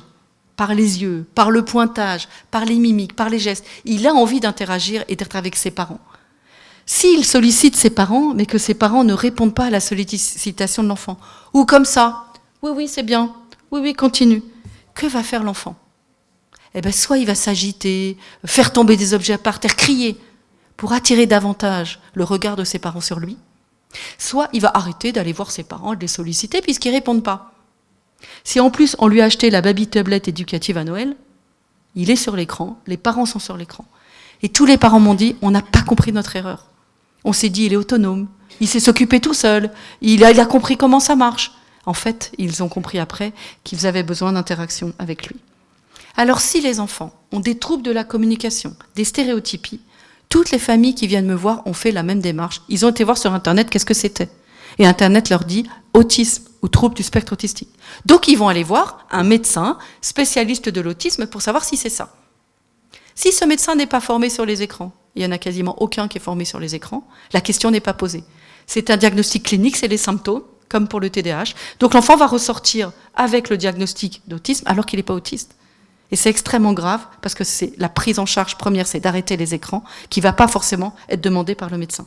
Donc on ne dit pas que les écrans donnent de l'autisme, on dit qu'il faut faire attention justement à la confusion de diagnostic parce que ça ressemble, mais que ce n'est pas du tout la même chose. Et donc avec le professeur Marcelli, qui est un psychiatre français très célèbre, on a décidé d'appeler ça le syndrome épée, syndrome d'exposition précoce et excessive aux écrans. Et il a écrit un article en mai 2018 dans le journal Le Monde, « L'exposition précoce aux écrans est un nouveau trouble neurodéveloppemental ». Il faut bien faire la différence. Alors, j'ai plus beaucoup de temps, je ne sais pas comment je vais m'en sortir. Je continue quand même. Donc, je vais vous parler d'un petit Adam qui a 2 ans, 8 mois. À cet âge-là, le centre source autisme de là où il habite pose un diagnostic de trouble du spectre autistique avec des troubles sévères. Il ne communique pas. Il ne dit qu'un seul mot, daddy. Il ne pointe pas avec son doigt. Il ferme et éteint les lumières en permanence. Il ne sait pas jouer, il jette les jouets. Il a toujours à la main une cuillère en plastique. L'ensemble des troubles présentés par Adam est ce qu'on appelle les troubles du spectre autistique. Il a une instabilité psychomotrice importante. Il est agité. Et il passe 80% du temps à se frapper, soit la main, soit la tête contre des objets. Il est à noter une perte des compétences vers 18 mois. Avant 18 mois, il faisait des jeux de faire semblant et disait plusieurs mots, ce qu'il a arrêté d'utiliser. Et le médecin ajoute, il est intéressant de noter qu'Adam se débrouille très bien avec les téléphones portables. Il trouve les fonctions qui l'intéressent rapidement. Il imite beaucoup ce qu'il voit à la télévision, ce qui est positif pour son développement. J'ai encore des patients qui ont 3-4 ans, il y a encore 2 mois, qui ont des comptes rendus médicaux qui signalent les stéréotypies liées aux écrans, etc., et qui ne font pas le lien entre la surexposition aux écrans et les troubles. 2 mois après, il me téléphone. Il me dit notre télé elle est allumée en permanence et notre petit garçon passe des heures et des heures devant Dora l'exploratrice et la Reine des Neiges qu'il regarde avec sa grande sœur. On est persuadé que c'est les écrans. Et les parents sont d'accord. Le soir même, ils arrêtent tout. Ils me diront après que pendant 15 jours, c'est très, très dur. Il hurle, il se tape la tête contre la tablette, il se fait des bleus sur la tête. Mais les parents tiennent bon, ils sont tellement motivés. Et quelques mois après, ils m'envoient une vidéo et je vois un enfant qui joue, qui parle, qui regarde dans les yeux et qui fait des jeux de faire semblant. Donc je propose aux parents de refaire faire un diagnostic d'autisme dans un autre hôpital. Et les conclusions nous disent qu'il y a d'excellentes compétences sociales, qu'il s'inscrit dans le lien, que les interactions sociales sont de bonne qualité, qu'il investit le jeu symbolique. Et on ne retrouve pas, à ce jour, d'éléments en faveur d'un trouble autistique. J'ai écrit au papa il y a 2 jours, parce que je voudrais présenter ce cas clinique peut-être dans un colloque au Canada l'année prochaine, donc on va voir si ça va se faire ou pas. Et je lui ai demandé des nouvelles. Il a 11 ans. Il est dans ce qu'on appelle en France en 6e au collège. C'est un des meilleurs de sa classe. Il n'a plus d'accompagnant humain, il n'a plus aucun soin et il va très très bien. Alors que cet enfant, il aurait dû aller dans un institut médico-éducatif, si jamais on n'avait pas enlevé les écrans. Alors l'histoire d'Hugo, je ne peux pas. On a une quinzaine d'études aujourd'hui internationales qui montrent ce lien entre surexposition massive aux écrans et TSA-like. Alors on est plusieurs à travailler sur ce thème. C'est pas des 1 heure d'écran par jour qui donnent ces symptômes. Nous avons remarqué qu'il fallait au moins 4 heures d'écran par jour entre 0 et 3 ans, ou la télé allumée en permanence si l'enfant est gardé chez lui. Mais c'est souvent les deux. Donc on peut parler de autisme digital, autisme numérique, il y a autisme-like, pseudo-autisme. On a plusieurs façons de décrire ce symptôme. Ce syndrome. Alors, il n'y a pas que le temps d'écran qui compte, il y a aussi ce que les enfants regardent. Et malheureusement, on a des enfants qui regardent des contenus, on a compris que tout était inadapté pour un petit, mais il y a quand même des contenus encore plus inadaptés. Vous avez 16% des 3-4 ans qui utilisent déjà TikTok, 43% des moins de 2 ans qui sont sur Internet tous les jours. Parce que les parents me disent, la télé, c'est pas la télé, elle est reliée à YouTube. Mais ce qu'il y a à la télé, c'est contrôlé. Vous n'avez pas d'algorithme, le programme, il défile. Mais avec YouTube, il y a des algorithmes. Donc si par exemple, un petit enfant regarde un dessin animé de course de voiture sur YouTube, YouTube enregistre qu'il aime bien les voitures. Il va lui passer une vidéo tout de suite après, sans qu'il demande, de vraies courses de voiture. Puis un clip de rap, parce qu'il y a des voitures dans le clip de rap, mais aussi des filles dénudées derrière. Et la 4e vidéo, ça peut être des contenus sexualisés. Donc attention à Internet. Manon, elle a 5 ans. Elle est appelée par la psychologue de l'école parce que tous les matins, quand elle arrive à l'école, elle pleure. Ça fait 3 ans qu'elle est à l'école, 3 ans qu'elle pleure. Elle est en retard d'apprentissage, elle est triste et pas épanouie. Et la psychologue, pendant qu'elle parle avec maman, demande à Manon de faire des dessins du bonhomme. Et elle fait des bonhommes avec des grosses têtes, des dents tranchantes et des yeux noircis. Et en fait, elle dessine Annabelle. Annabelle, film d'horreur déconseillé aux moins de 12 ans. Alors je vous vois venir, oh là là, mais ses parents, qu'est-ce qu'ils font à lui regarder Annabelle? Mais c'est pas du tout ses parents, c'est sa grand-mère. Parce que pendant les vacances scolaires, elle est gardée chez les grands-parents. Et les grands-parents gardent aussi une cousine qui est, elle, beaucoup plus grande, qui a 12 ans, et qui regarde Annabelle.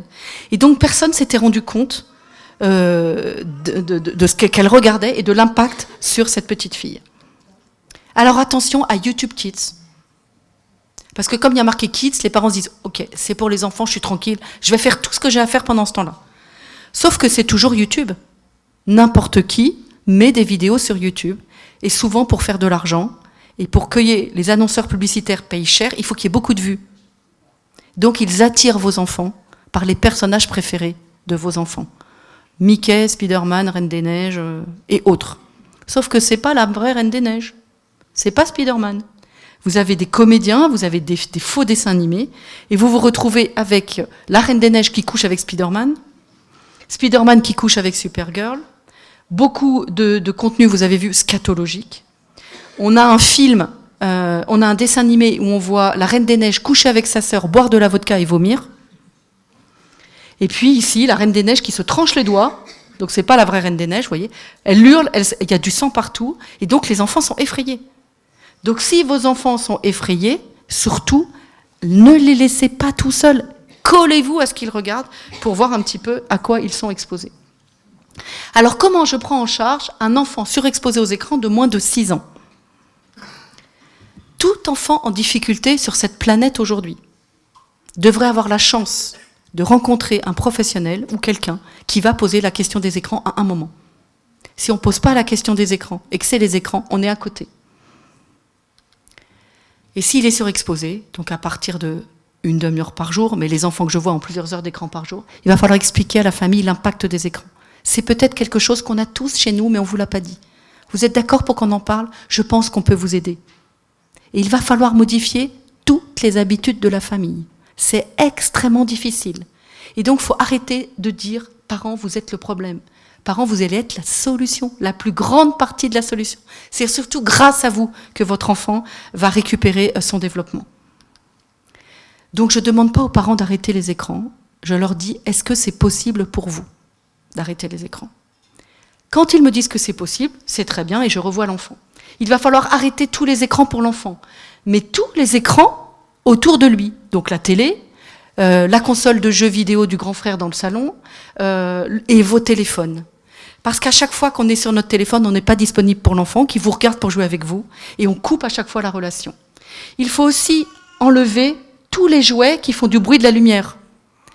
Parce que la lumière et les bruits de ces jouets stimulent le cerveau de l'enfant de façon semblable aux écrans, et le cerveau ne peut pas se réparer. On a bien compris que le cerveau n'était pas détruit. Il s'est mal fabriqué, il a été abîmé. Et il faut donc entourer l'enfant d'un environnement adapté, de douceur, qui va pouvoir lui permettre, grâce à sa plasticité cérébrale, de détruire, de supprimer les mauvaises connexions et de rebâtir les bonnes connexions. Et donc, il faut aussi supprimer les jouets dérivés de ce qu'il regardait en boucle. Ceux qui regardaient Mickey tout le temps, il va falloir supprimer Mickey. Et j'ai vu un petit garçon de 4 ans et demi avec un très gros syndrome épais. Il avait les écrans 24 heures sur 24, jour et nuit. Il se réveillait la nuit, il fallait le smartphone. Et quand ils viennent me voir, ils avaient arrêté les écrans 2 mois avant et ils me disent « ça va beaucoup mieux ». Je vois un enfant en très grande difficulté qui ne va pas bien du tout.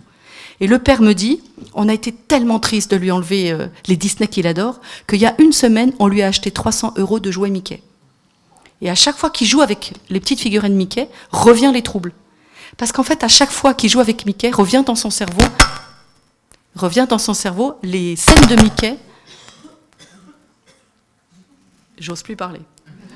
Revient dans son cerveau les scènes de Mickey, les musiques de Mickey, toutes les séquences. Et donc, il ne peut pas se réparer. Et donc, j'ai dit aux parents, je suis désolée, mais il va falloir vous séparer des 300 € de jouets Mickey. Mais de tout ce qu'est Mickey à la maison. Donc, il y avait tout Mickey, le pyjama, la brosse à dents, tout. Et puis, ce papa... il sortait très peu se promener dehors. Beaucoup de mes patients ont des parents qui ne sortent pas. On ne leur a pas dit que c'était important, ils n'aiment pas trop sortir. Ils sont bien chez eux. Et il me dit, on sort au parc tous les jours maintenant. Et au parc, il y a un manège. Tous les jours, on lui fait faire du manège. Ah ben non, pas le manège. Il y a du bruit très fort, il y a des lumières qui clignotent, et il y a la queue de Mickey qui descend à chaque fois devant l'enfant. Donc, ils ont arrêté le manège, ils ont complètement changé leur vie, et cet enfant, 2 ans après l'arrêt des écrans, il avait retrouvé son développement. Alors, il va découvrir le... Alors, une fois l'arrêt des écrans, soit il fait une crise de sevrage, C'est comme un drogué, hein. Il cherche la télécommande de la télé partout. Il ouvre les tiroirs. Il cherche le sac à main de maman pour trouver le smartphone. Il est comme un fou. Mais une fois que le sevrage est fait, les parents me disent, je peux poser mon téléphone sur la table, ils ne le touchent pas. Ça peut durer entre quelques heures et 3 semaines. C'est très dur pour les parents. Après le sevrage, ou s'il n'y a pas de sevrage, l'enfant étant dans un environnement adapté, il va découvrir le monde. Les parents me disent, ils découvrent qu'il a un petit frère. Il touche son petit frère, il touche le chien, il regarde partout autour de lui, ben c'est bien. Et donc on laisse l'enfant explorer et on l'accompagne et on lui parle. Ah mais tu regardes le chien, mais t'as vu comme il est doux le chien. Oh, regarde, on va se promener. Donc il faut vraiment être là, le regarder dans les yeux, même si il ne vous regarde pas dans les yeux. Et mettre à disposition des objets et des jouets, non pas en fonction de l'âge de l'enfant, mais en fonction de son développement. Donc votre enfant a 4 ans, mais le développement d'un bébé de 10 mois, eh ben on lui donne des jouets de manipulation comme un bébé de 10 mois. On le laisse mettre à la bouche, et j'explique ça aux écoles qui ne sont pas formées. Ça peut être très difficile, on fait face à une frustration énorme. Donc si c'est pas possible d'arrêter les écrans d'un seul coup, vous le faites progressivement. Et j'ai une famille qui vient d'arrêter les écrans sur 3 semaines pour un petit garçon de 3 ans, et en 1 mois et demi, il va déjà beaucoup mieux. Et puis faites-vous aider. Si vous avez une grand-mère, quelqu'un de votre famille, qui élève les chèvres dans la montagne, il n'y a pas de Wi-Fi, il n'y a pas de télé, il n'y a pas de téléphone, et elle nourrit les poules et elle fait de la cuisine, eh bien, allez passer 1 mois ou 2 de vacances chez cette grand-mère, et vous recréez la relation d'attachement avec votre enfant, et il va de nouveau pouvoir redémarrer son développement. Et puis faites-vous aider par les professionnels, tous les professionnels de l'enfance, les psychologues, les orthophonistes. Et puis ici, au Luxembourg, naît vraiment une dynamique pour cette prise en charge des enfants surexposés aux écrans. Donc vous allez être de plus en plus aidés, épaulés face à cette difficile gestion des écrans. Il n'y a pas de risque d'arrêter les écrans. Ce n'est pas un effet secondaire, un médicament avec un effet dangereux. Vous n'avez pas besoin d'attendre 1 an de liste d'attente ou 2 ans, comme chez certains spécialistes. Et puis ça n'empêche pas de faire un bilan. On peut et arrêter les écrans et aller dans un service pédopsychiatrique. Donc tous les enfants que je vois, je leur fais faire un bilan pour vérifier qu'ils entendent. Parce qu'un enfant sourd peut aussi avoir les mêmes symptômes. Je vérifie qu'il voit auprès d'un ophtalmologue. Et je les envoie en neuropédiatrie pour faire un scanner cérébral, pour faire un test génétique et un test métabolique pour vérifier qu'il n'y a pas une maladie qui expliquerait les troubles de l'enfant, mais la plupart du temps, ça revient normal. Que penser des soins? Est-ce qu'il faut faire des soins de logopédie, de psychomotricité chez cet enfant? Ben moi, je ne suis pas contre. Mais s'il y a toujours 6 heures de Mickey par jour, ça ne sert pas à grand-chose. Et tout le bénéfice que l'enfant va tirer de la séance du mercredi à 14 heures va être annulé par les 6 heures d'écran quand il rentre chez lui. Donc oui à tous les soins, mais avec l'arrêt des écrans. Il faut faire les 2. Alors, à partir de quand un enfant va bien, quand un enfant est né, on peut commencer les écrans? On aimerait bien savoir. Donc le consensus grandit quand même. Hein. Aucun écran avant 3 ans, c'est-à-dire jusqu'à temps que l'enfant parle correctement. Mais si possible, attendez 6 ans. C'est pas utile au développement de l'enfant. Et vous allez lui donner le goût de l'écran et il va toujours vous tanner pour avoir de l'écran plutôt que le reste qui est si important pour lui. Bouger, jouer, sortir dehors. Mais c'est pas nocif. Donc vraiment, si vous voulez qu'il ait de l'écran entre 3 et 6 ans, nous recommandons de ne pas dépasser 30 minutes le samedi et 30 minutes le dimanche. Bien sûr, en respectant les 4 repas de Sabine Duflot, pas le matin pour l'attention, pas les repas pour l'alimentation, pas avant de se coucher pour le sommeil et pas dans la chambre de l'enfant, bien sûr, toujours au salon avec vous. Toujours avec vous, donc si c'est pour faire les tâches ménagères, c'est loupé. Donc il vaut mieux habituer l'enfant sans écran et qu'il s'occupe à jouer pendant que vous faites le ménage, ou mieux, faites le ménage avec lui. Dès 18 mois, prenez-lui un petit balai, un petit chiffon, il fait la cuisine avec vous avec un petit couteau en plastique, il va couper un concombre, déchirer les feuilles de salade. Ça fait travailler sa motricité, ses capacités d'attention, de langage et d'interaction avec vous. Donc intégrer l'enfant aux tâches de la maison. Et puis adapter à l'âge. Arrêtez pas de patrouille. Arrêtez Mickey. Arrêtez Macha et Mishka. Ça va beaucoup trop vite pour un petit cerveau de 18 mois, 3 ans. Pas de patrouille, les séquences sont de 1 à 2 secondes. On n'arrive pas à suivre le chien.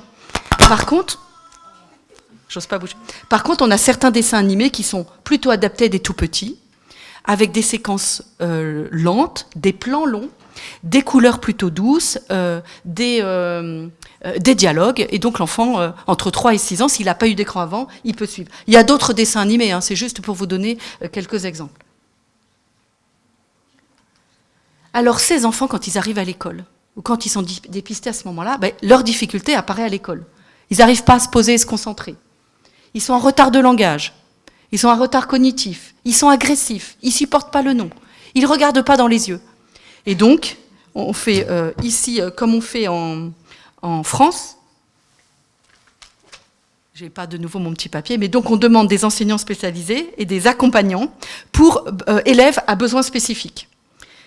Et d'ailleurs, vous m'avez dit que les élèves à besoins spécifiques, le nombre augmente. Chez nous, on appelle ça un élève en situation de handicap. Et donc ça explose en France, on a 300% d'augmentation en 10 ans. Je fais toutes les semaines des dossiers pour des enfants en situation de handicap pour demander ce qu'on appelle en France une AESH, accompagnant pour élèves en situation de handicap. Ils ont besoin de cette aide, mais ils n'auraient jamais dû avoir besoin de cette aide. Ils n'auraient jamais dû rentrer dans le groupe des enfants à besoins spécifiques. Ils auraient dû avoir une trajectoire normale. Alors j'avance, on met ces enfants sous traitement. Quand ils ne se concentrent pas, c'est de la Ritaline ou du Concerta. Quand ils sont agressifs, c'est du Risperdal. Quand ils ne dorment pas, c'est de la mélatonine, quand ce n'est pas de la Tarax. Alors que si c'est les écrans, ils n'auraient pas dû avoir ces traitements. Et je me souviens avoir suivi un enfant de 6 ans. Et c'était très touchant parce que le papa m'a dit « Il vous a vu à la télé et c'est lui qui m'a demandé de vous voir ». Donc je reçois ce petit garçon qui avait beaucoup d'écrans, qui était très agressif, et la pédopsychiatre l'avait mis sur Risperdal. Je n'ai pas réussi à ce qu'il arrête complètement les écrans, mais il les a fortement diminués. Et la fois d'après, quand je l'ai vu, la pédopsychiatre avait pu arrêter le médicament Risperdal. Alors il va falloir anticiper l'entrée à l'école. Si vous avez un enfant de 2 ans, 2 ans et demi, 3 ans qui va rentrer à l'école avec ses difficultés, il faut bien sûr s'inquiéter de savoir si c'est les écrans ou pas et préparer la rentrée à l'école. Alors au Luxembourg, vous avez un gouvernement qui prend le taureau par les cornes, avec des séances d'information pour les parents sur l'utilisation des écrans numériques, avec des conseils pour se déconnecter par moment, des campagnes nationales, une à l'initiative du ministère de l'Éducation nationale et une à votre initiative au CNAPA, sur l'utilisation des écrans pour les tout-petits, avec des questions et des réponses aux questions, et puis les guides que vous avez pour qu'est-ce qu'on peut faire avec un jeune enfant de 0 à 5 ans quand on habite au Luxembourg, que ce soit en été ou que ce soit en hiver. Je salue l'initiative d'avoir fait le guide pour l'hiver. Parce que partout où je passe, il y a des guides, mais c'est surtout bien quand il fait beau. Et les parents me disent, quand il fait beau, on sort. Mais entre octobre et mars, on ne sort pas. Donc il y a aussi plein de choses à faire. Et on peut manquer d'idées, donc n'hésitez pas à consulter les guides. Alors dans le monde, ça bouge. En France, nous avons un nouveau carnet de santé depuis 3 mois, avec une page dédiée sur le risque des écrans. Et surtout, à la page 36 du carnet, il est écrit « Ne laissez pas votre enfant devant un écran, cela nuit au développement de son cerveau ». Je crois qu'il faut des mots forts auprès des parents pour qu'il n'y ait pas du tout d'écran, parce qu'on est tellement envahi d'écran. On pense tellement que c'est mignon les petits dessins animés pour les enfants, que si on n'est pas averti des dangers, on a vite un enfant surexposé. Alors on a un mouvement mondial qui s'appelle Gaining, qui a été initié par des Américains. 42 pays font partie de ce mouvement, dont la France et le Luxembourg.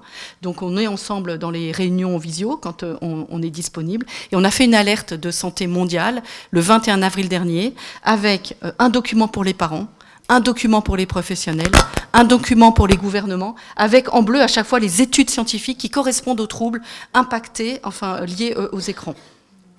Vous savez que la Suède a dépensé 109 millions d'euros en 2 ans pour enlever tous les écrans des écoles et pour remettre des livres, parce qu'ils avaient beaucoup numérisé leurs écoles. Et les médecins suédois ont averti des dangers et des risques sur l'enfant. Donc, dans le monde entier, on voit qu'il y a des temporalités différentes, mais les gouvernements, les uns après les autres, se rendent compte qu'on a eu une vague de numérisation de l'école, et peut-être qu'on est en haut de la vague, et peut-être qu'on va se poser des questions pour limiter les écrans dans les écoles. Ça ne veut pas dire qu'on n'apprend pas l'informatique à 13 ans, pour apprendre à coder, pour apprendre à se servir d'un ordinateur. On me montre qu'il n'y a plus que 5 minutes. Mais est-ce qu'on a besoin d'écrans à 3 ans? Est-ce qu'on a besoin des écrans à 4 ans, alors qu'il y en a tellement déjà, des fois, en dehors de l'école? Vous avez entendu que l'Australie vient d'interdire les réseaux sociaux aux moins de 16 ans, et il y a d'autres pays qui, comme ça, je pense que ça va être une cascade, et les pays, les uns après les autres, vont légiférer. Il faut des lois pour soutenir les parents. Si on dit interdiction des smartphones avant 15 ans et que votre enfant de 14 ans, il n'arrête pas de vous embêter pour avoir leur smartphone, vous lui dites, regarde, c'est pas moi, c'est la loi. Et ça va beaucoup vous aider. Alors n'oublions pas que tous les grands patrons qui travaillent dans les GAFAM, Google, Amazon, Facebook et autres Twitter et Instagram, ne donnent pas d'écran à leurs enfants jusqu'à 14 ans. Les mettent dans des écoles où il n'y a pas d'écran. Donc il faut peut-être se questionner. Et ça fait longtemps. Alors j'ai fini. Je vous donne le nom de notre collectif et le site www.surexpositionécran.fr. Il doit rester sur la table quelques flyers que vous pouvez prendre. N'hésitez pas à signer notre charte, adhérer à notre collectif pour avoir tous les outils que nous mettons à votre disposition. Nous avons fait les 4 pas de Sabine Duflot dans 10 langues différentes. C'est gratuit, libre de droit. Vous pouvez l'imprimer autant que vous voulez. Et une nouvelle affiche qu'on a fait évoluer parce que nous avons souhaité rajouter pas de télé en fond, pas d'écran avant 3 ans, sauf les visios. Alors on va peut-être en parler tout à l'heure puisqu'il y a des questions-réponses sur les visios. Le moins possible d'écran avant 6 ans. Nous pensons pas de smartphone avant 15 ans. Ça va venir, vous allez voir. Ça paraît impossible, hein, mais ça va venir. Et les écrans récréatifs, seulement le week-end. Aidez vos enfants. Limitez les écrans pour leur offrir le luxe de faire autre chose. Sortir dehors, faire du sport, ouvrir un livre, faire un jeu de société, participer avec vous à la fabrication du repas. Et puis nous avons fait une affiche pour les petits. Ne cherchez pas votre bébé sur Insta, il est dans vos bras. Que beaucoup de maternités nous commandent et mettent dans les chambres des mamans qui viennent d'accoucher à l'hôpital. Alors je travaille avec un département à côté de Paris qui s'appelle la Seine-et-Marne, qui m'ont demandé de faire un film. Il est sur YouTube, il est sur Cause, il est sur le site de la Seine-et-Marne et c'est gratuit. Ça s'appelle Trop d'écran, nos vies en suspens. Il y en a un pour les 0-6 ans et un pour les 6-18 ans. Et vous êtes peut-être professionnel, vous avez envie de le montrer dans l'école, dans la crèche, dans le collège. N'hésitez pas à utiliser le film qui dure 30-35 minutes. Voilà, nous avons donc des consultations pour enfants surexposés dans peu de villes encore, mais ça vient, à Bordeaux, à Paris, dans plusieurs villes de France. Et donc l'idée, c'est que partout dans le monde, ça puisse se développer. Ça va se faire petit à petit, il faut du temps. On a des chercheurs et des psychologues qui font tout pour nous mettre des bâtons dans les roues. Qui font tout pour dire, mais il ne faut pas exagérer le danger des écrans. Ça dépend si c'est bien utilisé. Et donc, qui freinent la volonté des gouvernements d'agir sur cette question. Et donc en France, on a vraiment le gouvernement Macron qui fait un pas en avant, un pas en arrière. Alors là, il a fait 3 pas en avant, il n'y a pas longtemps, donc on est plutôt content. Et les 3 pas en avant, c'est sûrement grâce à cette journaliste qui s'appelle Marie Dupin, qui est à la cellule d'investigation de Radio France et qui, le 13 juin, a fait un article qui a fait beaucoup de bruit en France, qui révèle les conflits d'intérêts de ces 3 chercheurs qui n'arrêtent pas de dire que les écrans, c'est pas dangereux pour les enfants et les réseaux sociaux, c'est magnifique. Et donc, ça a permis à la ministre de la Santé, le 2 juillet, de sortir un décret pour interdire tous les écrans dans les établissements du jeune enfant en France. Alors qu'avant, la charte d'accueil spécifiait qu'il fallait éviter. C'est pas pareil de dire éviter et de dire interdire. Le mot est fort et on espère que le mot va circuler aussi jusque dans les familles. Voilà, donc on nous dit non mais les écrans ne peuvent pas donner de troubles de neurodéveloppement de naissance. Ben, évidemment, c'est jamais ce qu'on a dit. Bien sûr que ça ne donne pas des troubles génétiques. Mais les écrans privent l'enfant des besoins essentiels. Les étapes du développement sont ratées et l'enfant peut présenter ce qu'on peut assimiler à un trouble du neurodéveloppement. La cause n'est pas génétique, mais elle est liée à l'environnement. Les médecins oublient de questionner l'environnement, tellement important dans le développement de l'enfant. Aucun enfant ne peut se développer avec un écran. En tout cas, on parle du jeune enfant. Hein. Il peut y avoir des bons usages pour les plus grands. Hein. Il faut donc poser la question des écrans avant de poser tout diagnostic d'autisme, de trouble 10, de TDAH ou de trouble du déficit intellectuel.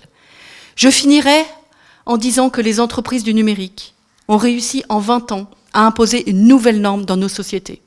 Celle de vivre avec 10 écrans par foyer, de consulter son smartphone 200 fois par jour, de regarder des tunnels de vidéos sans fin et de grandir quand on est enfant, entouré d'écrans.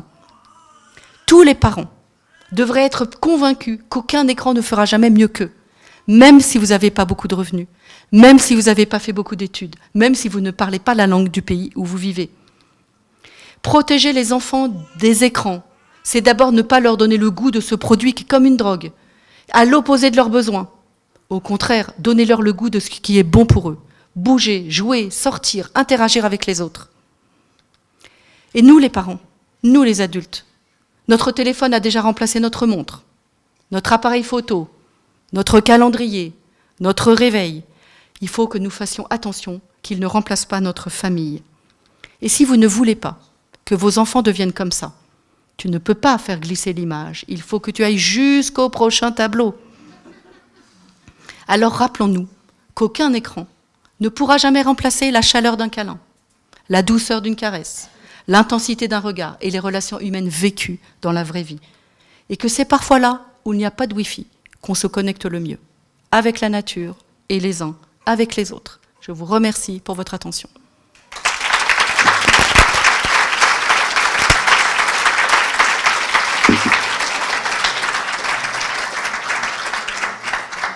Encore une fois, je vous remercie. Bon, on voit bien que l'impact de la surexposition est énorme et qu'il est temps d'agir. Et j'espère que vous avez eu certaines pistes. Évidemment, on est dans une société où il y a une réalité qui est là. Et la question, c'est comment est-ce qu'en tant que parent, on peut gérer. Donc j'imagine que ça a probablement fait émaner quelques questions de comment gérer ça vraiment dans la pratique. C'est pour ça qu'on ouvre maintenant le débat et vous êtes invités à poser vos questions, à intervenir, à réagir à propos de ce que vous venez d'entendre. À vous.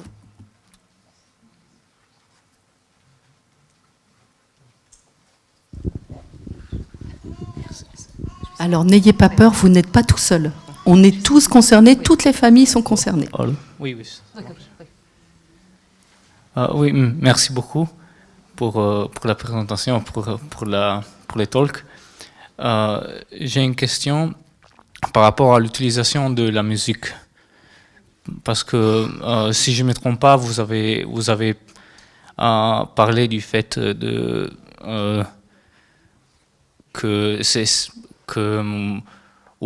l'enfant n'apprend pas à se calmer tout seul avec des vidéos. Mais est-ce que la musique peut causer les mêmes problèmes? Question. Merci pour cette question. Si l'enfant n'est pas surexposé aux écrans, il peut écouter de la musique. Alors pas toute la journée, il a besoin d'écouter votre voix humaine, l'interaction, le silence aussi. Mais bien sûr, vous pouvez faire écouter de la musique à votre petit bébé. Il n'y a pas de souci. Si l'enfant est surexposé, je ne dis pas la même chose.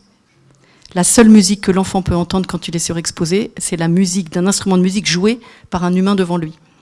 La musique, elle est jouée pour lui, avec un instrument. C'est pas trop fort, pas trop rapide, pas trop excitant pour son cerveau. Et c'est comme les voix. La seule voix humaine que l'enfant surexposé peut entendre pour récupérer son cerveau, c'est la voix humaine. Donc on ne fait pas écouter des boîtes d'histoire, des boîtes à histoire. Ça remplace. Il n'y a rien qui remplacera l'humain. Rien. Mais si l'enfant va bien, il peut avoir quelques joies lumineuses sonores, on peut lui faire écouter de la musique. Bien sûr, il n'y a pas de problème. Alors, personne n'a répondu pour les visios. Est-ce que vous pensez qu'on peut faire des visios avec un enfant de 18 mois ou pas ? Avec mamie qui habite très loin ou papa qui travaille très très loin? Qu'est-ce que vous diriez? Qui veut se prononcer?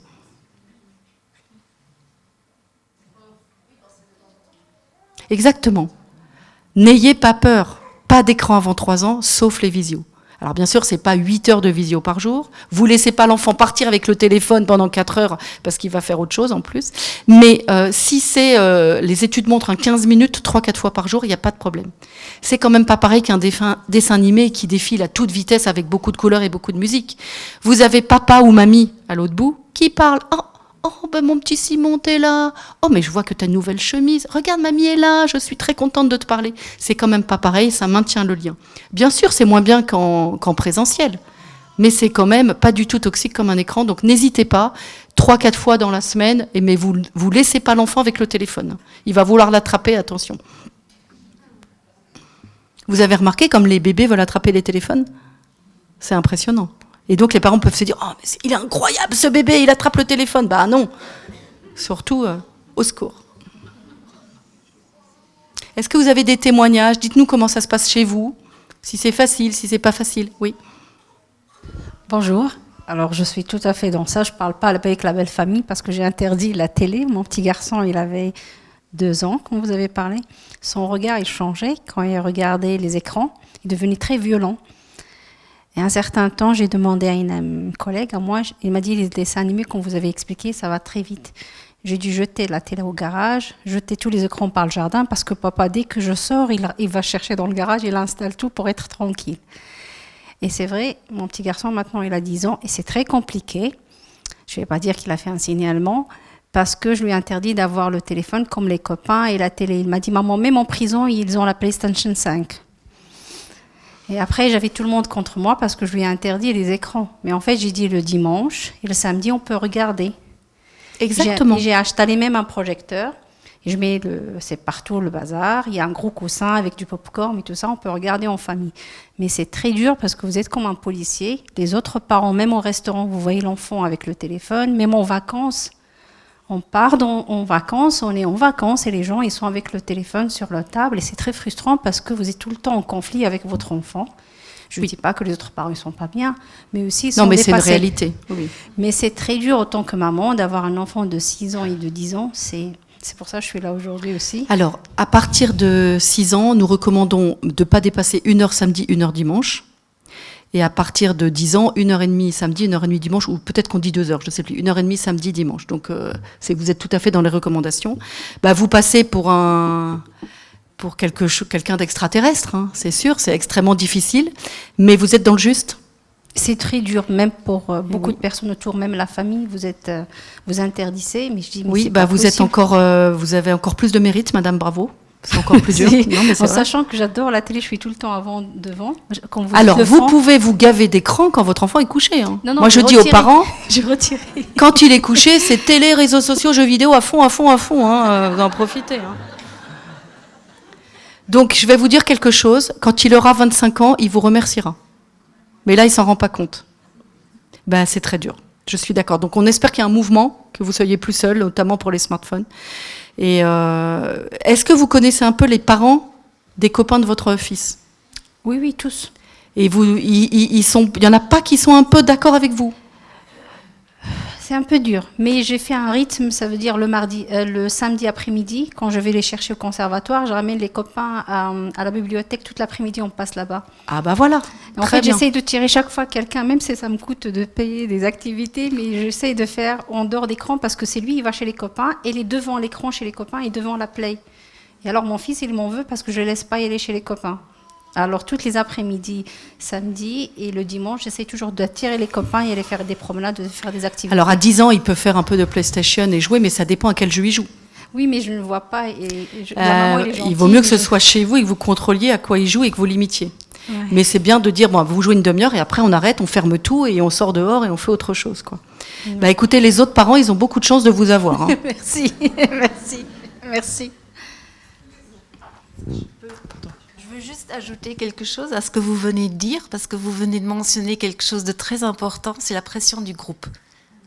C'est la pression de groupe dont les enfants et les ados sont exposés, mais cette pression, elle existe aussi auprès des parents.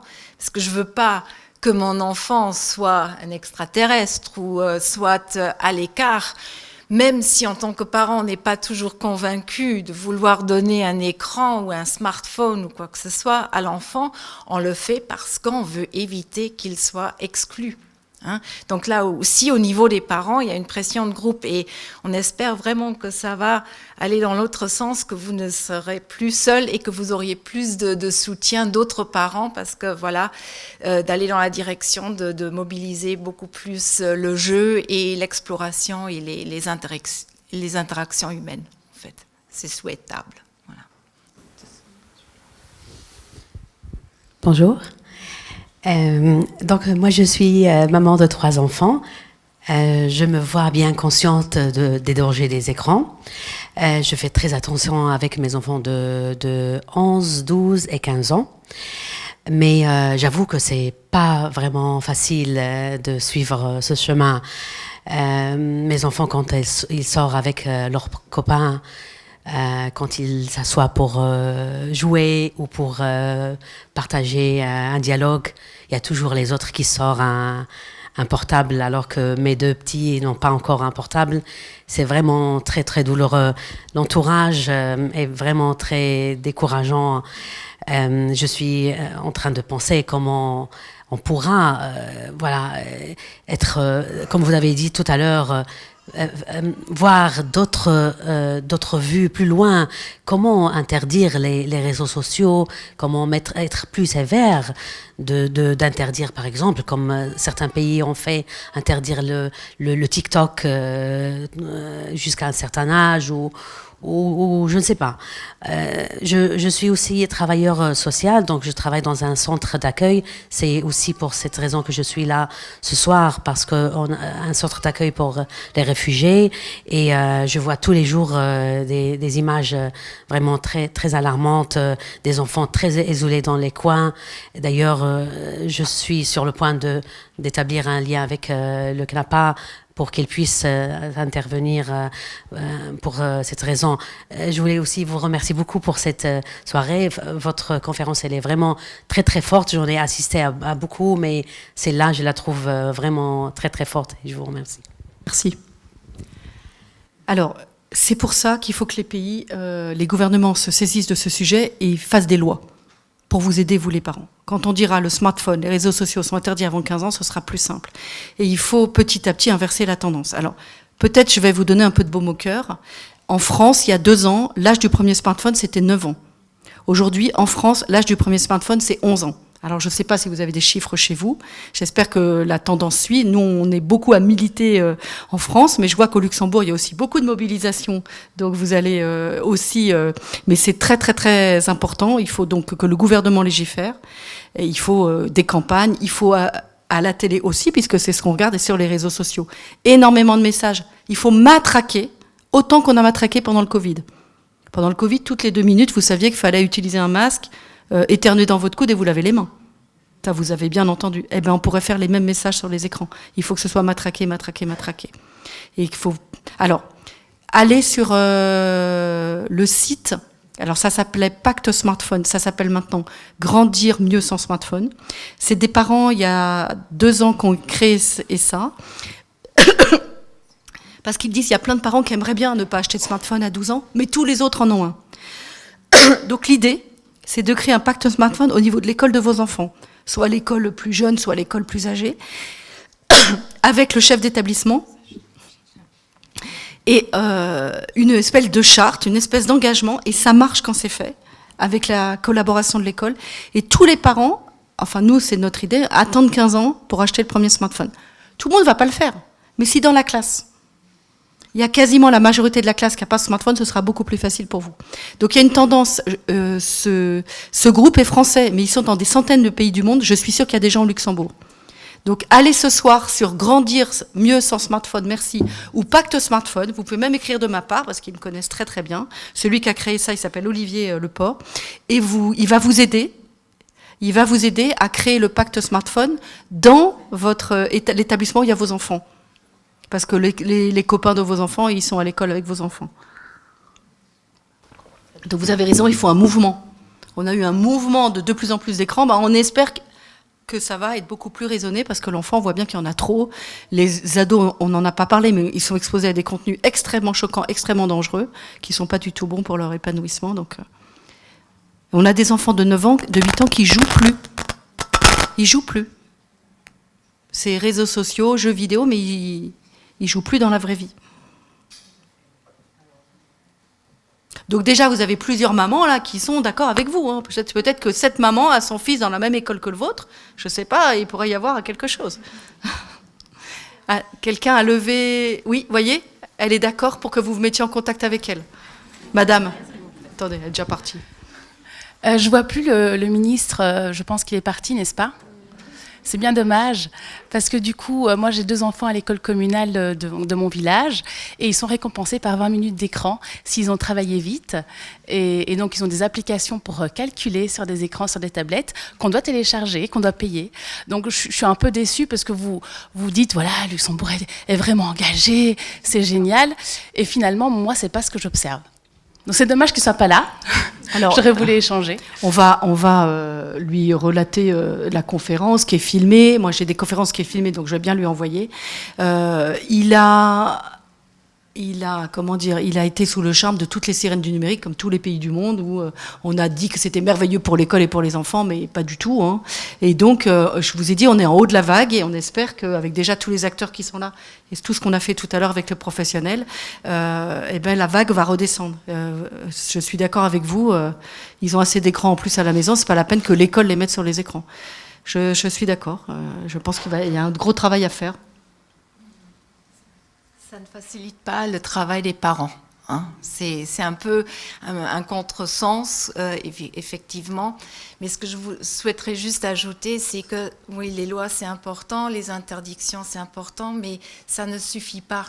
Hein. Il ne s'agit pas d'interdire quelque chose jusqu'à un certain âge et puis après, on les laisse sortir dessus. Mais c'est important qu'on les accompagne, qu'on leur apprend à comment utiliser ça, même avant l'âge qu'ils auront peut-être le droit d'avoir des réseaux sociaux, mais c'est important, au-delà des interdictions et du cadre législatif, de les accompagner à apprendre, hein, à gérer tous ces outils numériques.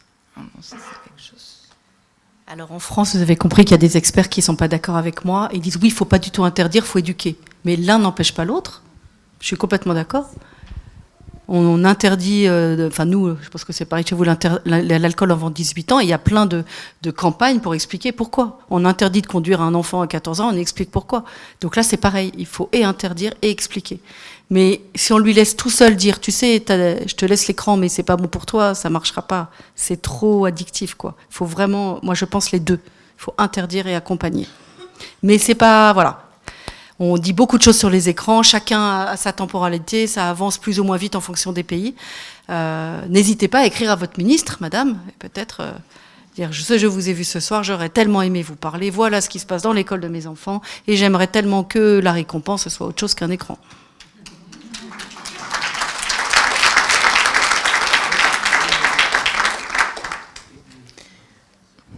Bonsoir, pour commencer, je suis là. Pour commencer, j'aimerais vraiment vous remercier pour cette conférence. Vraiment, on voit que vous gérez le sujet, quoi. Je ne suis pas maman, je suis psychologue. Et il y a plusieurs choses qui m'ont interpellée ce soir.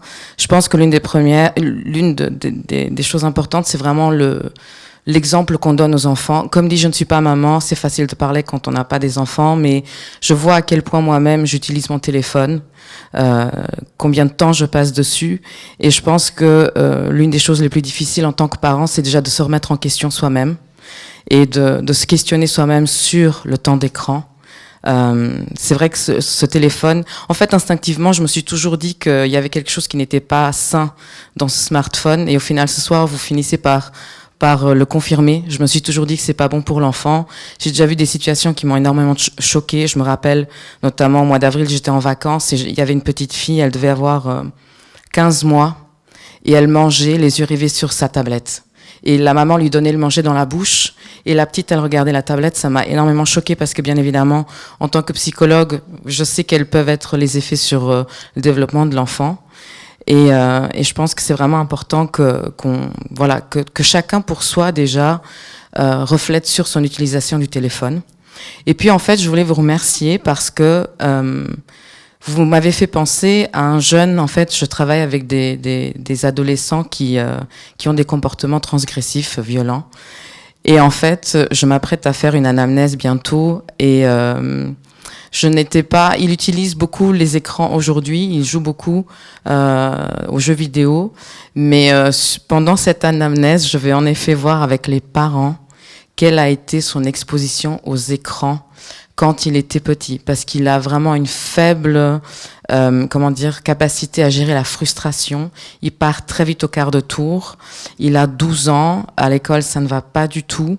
Il part vraiment de 0 à 100. Et grâce à cette conférence ce soir, je me suis dit, l'un des points importants pendant cette anamnèse, ça va être l'utilisation des écrans. Donc, merci beaucoup pour ça. Alors, merci, mais attention. Il peut très bien ne pas avoir eu d'écran jusqu'à 6 ans.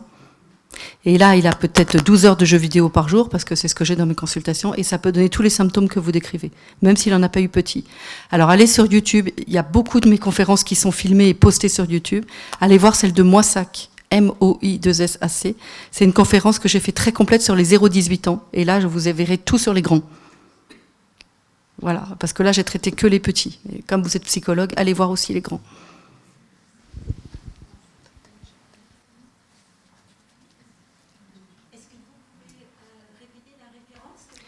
Vous allez sur YouTube, vous mettez mon nom, Anne-Lise Ducanda, et vous regarderez, il y a plein de conférences et aussi plein de reportages dans les médias.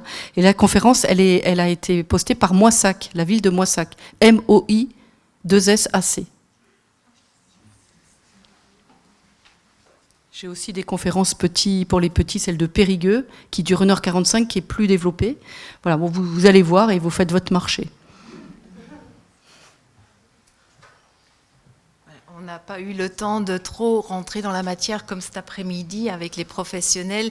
C'est vrai que ce n'est pas que l'écran en soi. Il y a encore beaucoup d'autres facteurs qu'il faut garder à l'œil. Donc, voir aussi l'interaction que l'enfant a en dehors des écrans.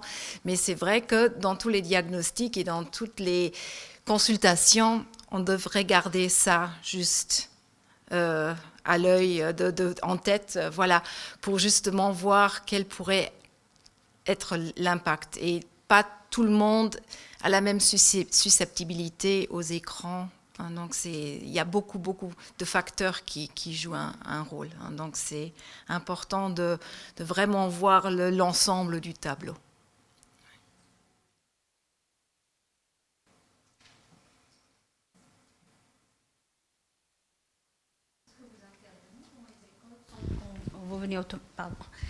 Pardon. Est-ce que vous intervenez dans les écoles où il faut vraiment faire appel à vous pour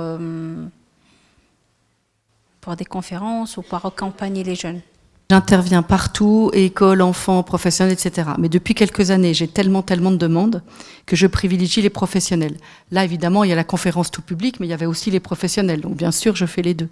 Mais j'ai formé des personnes, je travaille avec des personnes dans mon association, d'autres associations.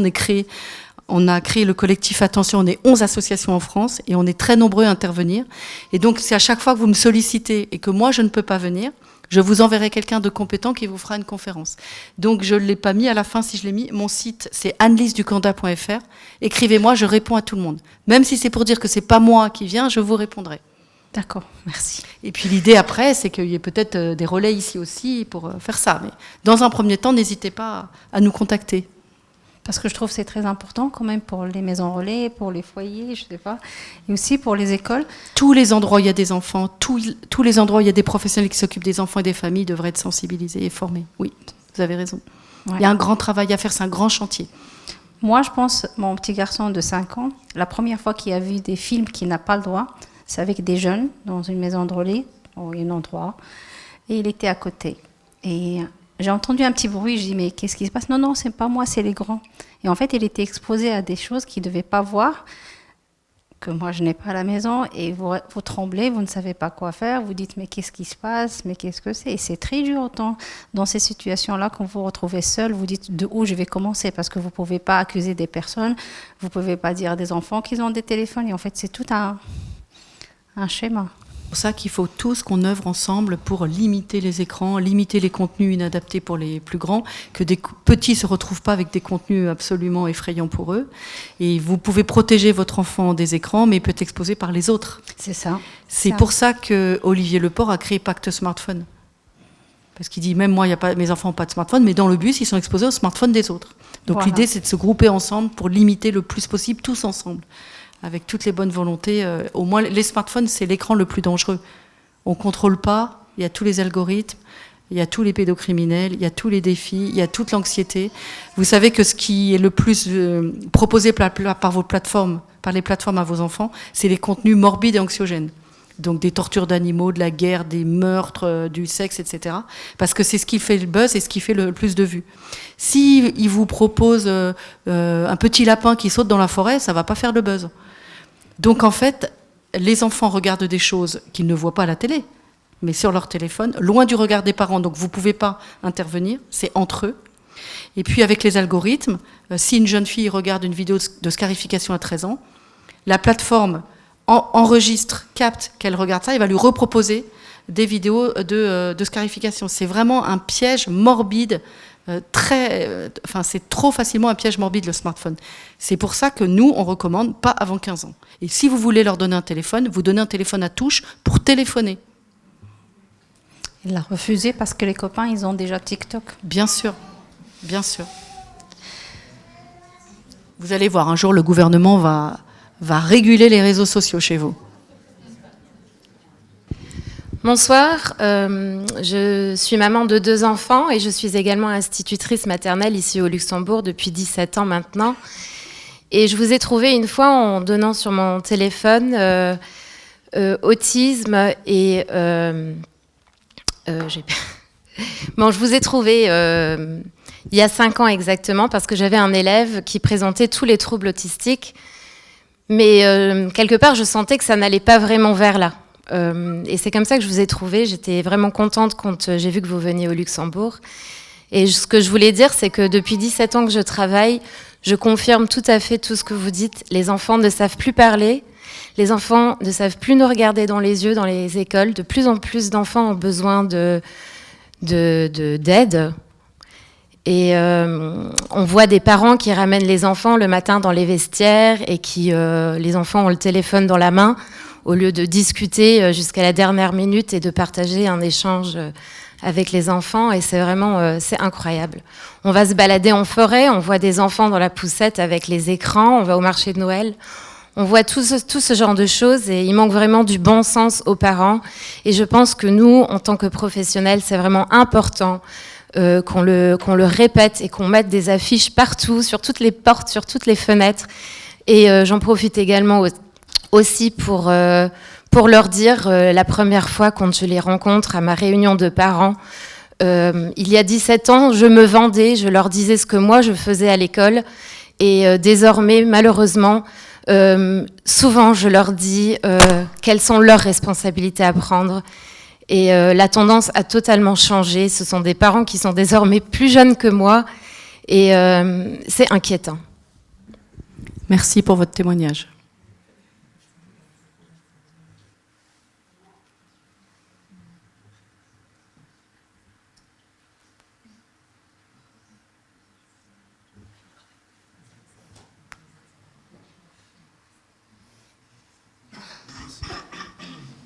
Et est-ce qu'il y a un âge après lequel on peut accepter l'usage de l'ordinateur ou le téléphone, même d'une façon intensive? Parce que, par exemple,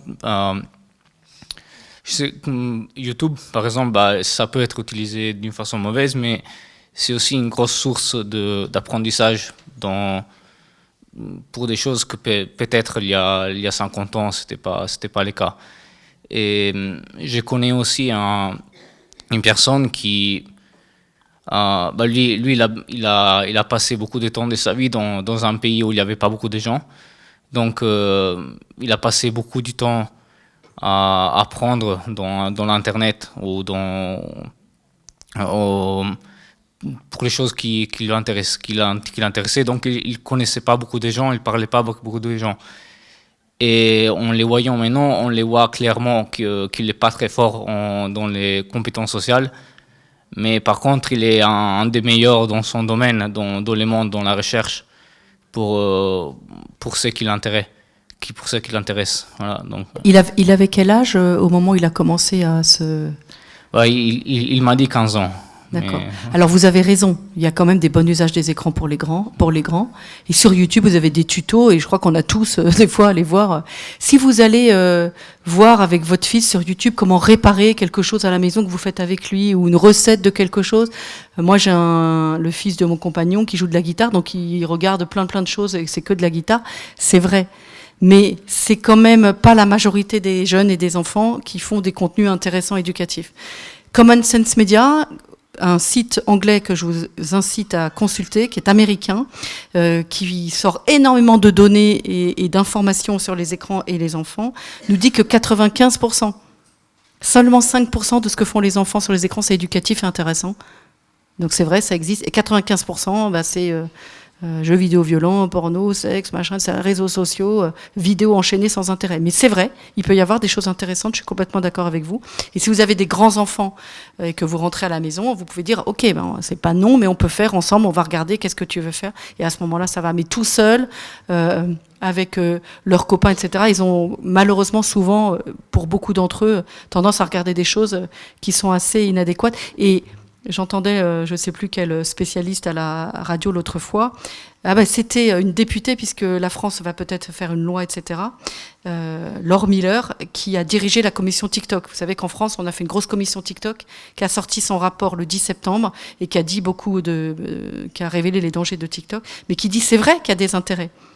Mais la balance intérêt et risque, il y a tellement de risques qu'on ne va pas les laisser... c'est trop dangereux de leur laisser les bons côtés des réseaux sociaux avec tous les risques qu'ils ont. Enfin, c'était un petit peu ce qu'elle expliquait. Donc voilà, si c'est avec vous, accompagné, que vous avez un jeune à la maison, il n'y a pas de problème et vous vérifiez ce qu'il fait.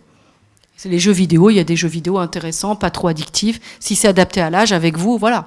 Vous pouvez aller voir mes conférences sur les 0-18 ans. Je dis absolument pas qu'il ne faut pas d'écran pour les enfants de 14 ans.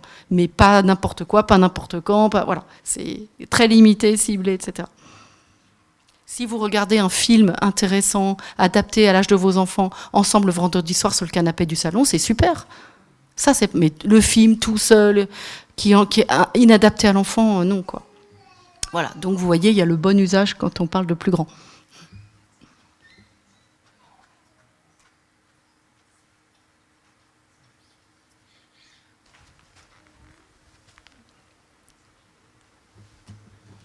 Voilà, s'il y a plus de questions, je vais peut-être encore juste rajouter quelques mots par rapport à notre campagne. Donc aussi à la question, sensibiliser les professionnels de l'enfance, sensibiliser, informer les parents, ça semble pour nous le plus important. C'est le but de notre campagne. Et on essaye de bombarder les gens partout où ils vont, dans les crèches, dans les maisons relais, dans les salles d'attente des pédiatres, partout. On a essayé aussi de diffuser notre campagne et les messages de notre campagne qui visent à informer les parents pour justement être au courant des dangers que ça peut avoir, mais aussi de donner des alternatives à qu'est-ce qu'on peut faire à la place, parce que c'est facile de dire ne pas d'écran, mais il faut aussi donner des alternatives, donc c'est ce qu'on a essayé aussi de faire avec la campagne. Dehors, sur notre stand, il y a encore plein de matériel. Je vous invite vraiment à vous servir. C'est pour diffuser le plus possible. Aussi, la conférence de ce soir, elle a été filmée. Elle va être diffusée sur notre site CNAPA. Voilà, diffusez-la, diffusez le message. Et le CNAPA, avec l'Eltre-Show, on fait aussi des soirées parents d'information. Et là, je vais peut-être raconter juste une petite anecdote. J'ai travaillé pendant longtemps avec des adolescents. Et là, j'avais rencontré, c'était une maternelle, donc cycle 1, qui avait organisé une soirée parents pour parler smartphone, tablette, éco, grandir dans un monde digital. Et ce qui était intéressant, c'était obligatoire pour les parents. Donc, ce n'était pas seulement pour les parents qui étaient intéressés, mais c'était, c'est rattaché au bilan. Tous les parents doivent venir, sinon il n'y a pas de bilan pour les enfants. Alors, vous pouvez vous imaginer, les parents, au départ, c'était comme des ados. Mais j'ai pas envie d'être là. Ils avaient vraiment pas envie, parce que d'être forcé à faire quelque chose, on n'en a pas envie. C'est pas dans notre nature d'accepter ça.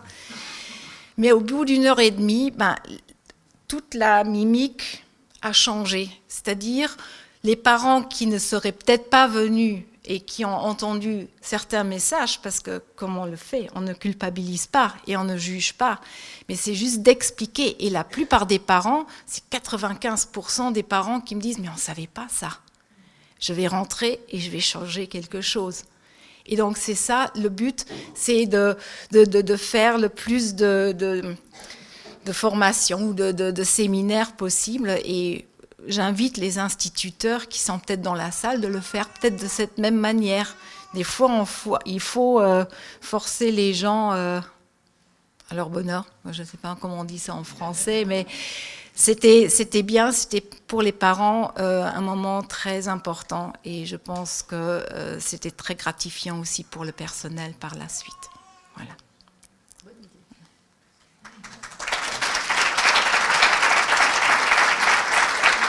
Je crois qu'il y a encore une question. Pardon. Non, faut parler. Ah, c'est bon, merci. J'ai deux choses. L'une, c'est juste une expérience personnelle pour tous les parents qui craignent d'arriver à leur école et de dire viens, on va faire un pacte smartphone ou autre chose. J'ai mes enfants dans une école privée qui avait déjà, bien avant que le gouvernement décide aussi dans les lycées ou écoles d'interdire les téléphones ou écrans, il y avait donc déjà une interdiction de smartphone dans cette école-là, aussi pour les adultes. Donc c'est no phone zone. Et donc on a un concept média pour toute l'école, mais aussi différentes classes qui ont un pacte entre eux. Et donc c'est la responsabilité, elle n'est pas seulement mise sur une école qui prend une initiative, qui veut créer un concept dont peut-être certains parents sont d'accord et peut-être d'autres ils ne le voient pas comme ça. Donc qui ont cette responsabilité d'informer, de divulguer aussi ça, mais c'est aussi la responsabilité aux parents, entre eux, de se mettre d'accord. Et donc pour tous ceux qui se pensent être un peu extraterrestres dans leur école, classe ou amis, c'est d'être celui qui sème la graine, parce que faut pas sous-estimer le pouvoir de semer une graine quelque part et justement de changer ça. On a tous assisté à la conférence, je pense qu'on avait déjà de l'intérêt avant de venir ici. On est peut-être déjà ceux qui s'y intéressent plus, mais c'est d'aller semer aussi ailleurs. Donc ça, c'était la première chose. Et puis la deuxième chose que je viens de me dire quand je vous ai entendu parler, oui, effectivement, il y a la page Facebook, entre autres, je sais pas, j'ai pas Instagram ou tout ça, mais je sais que sur la page Facebook, vous aviez mis les vidéos justement sur le site de CNAPA. Et l'idée qui m'est venue à la tête, on a autant de gens qui sont assis ici, qui sûrement ont des réseaux sociaux aussi, je me demande combien de fois ces posts ont été likés, vus et likés. Plus on va les liker, plus ils seront vus peut-être ailleurs. Et je m'inclus parce que je ne sais pas si je les ai likés, pour dire la vérité.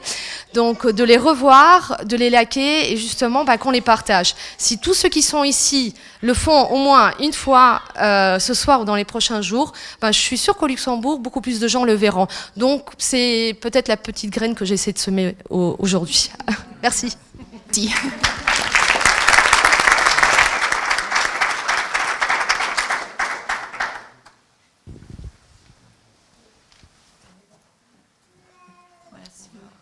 Donc je pense que s'il n'y a plus de réactions ou de questions, on va conclure. On vous souhaite une bonne soirée, rentrez bien et merci d'être venus. Et comme Noël approche, je vous souhaite joyeuse... il y a encore... Ah oui. Petit message encore pour ceux qui s'étaient inscrits pour avoir un certificat de présence et qui ne se sont pas encore inscrits au stand, faites-le pour avoir le certificat de présence pour les professionnels. Et on a encore un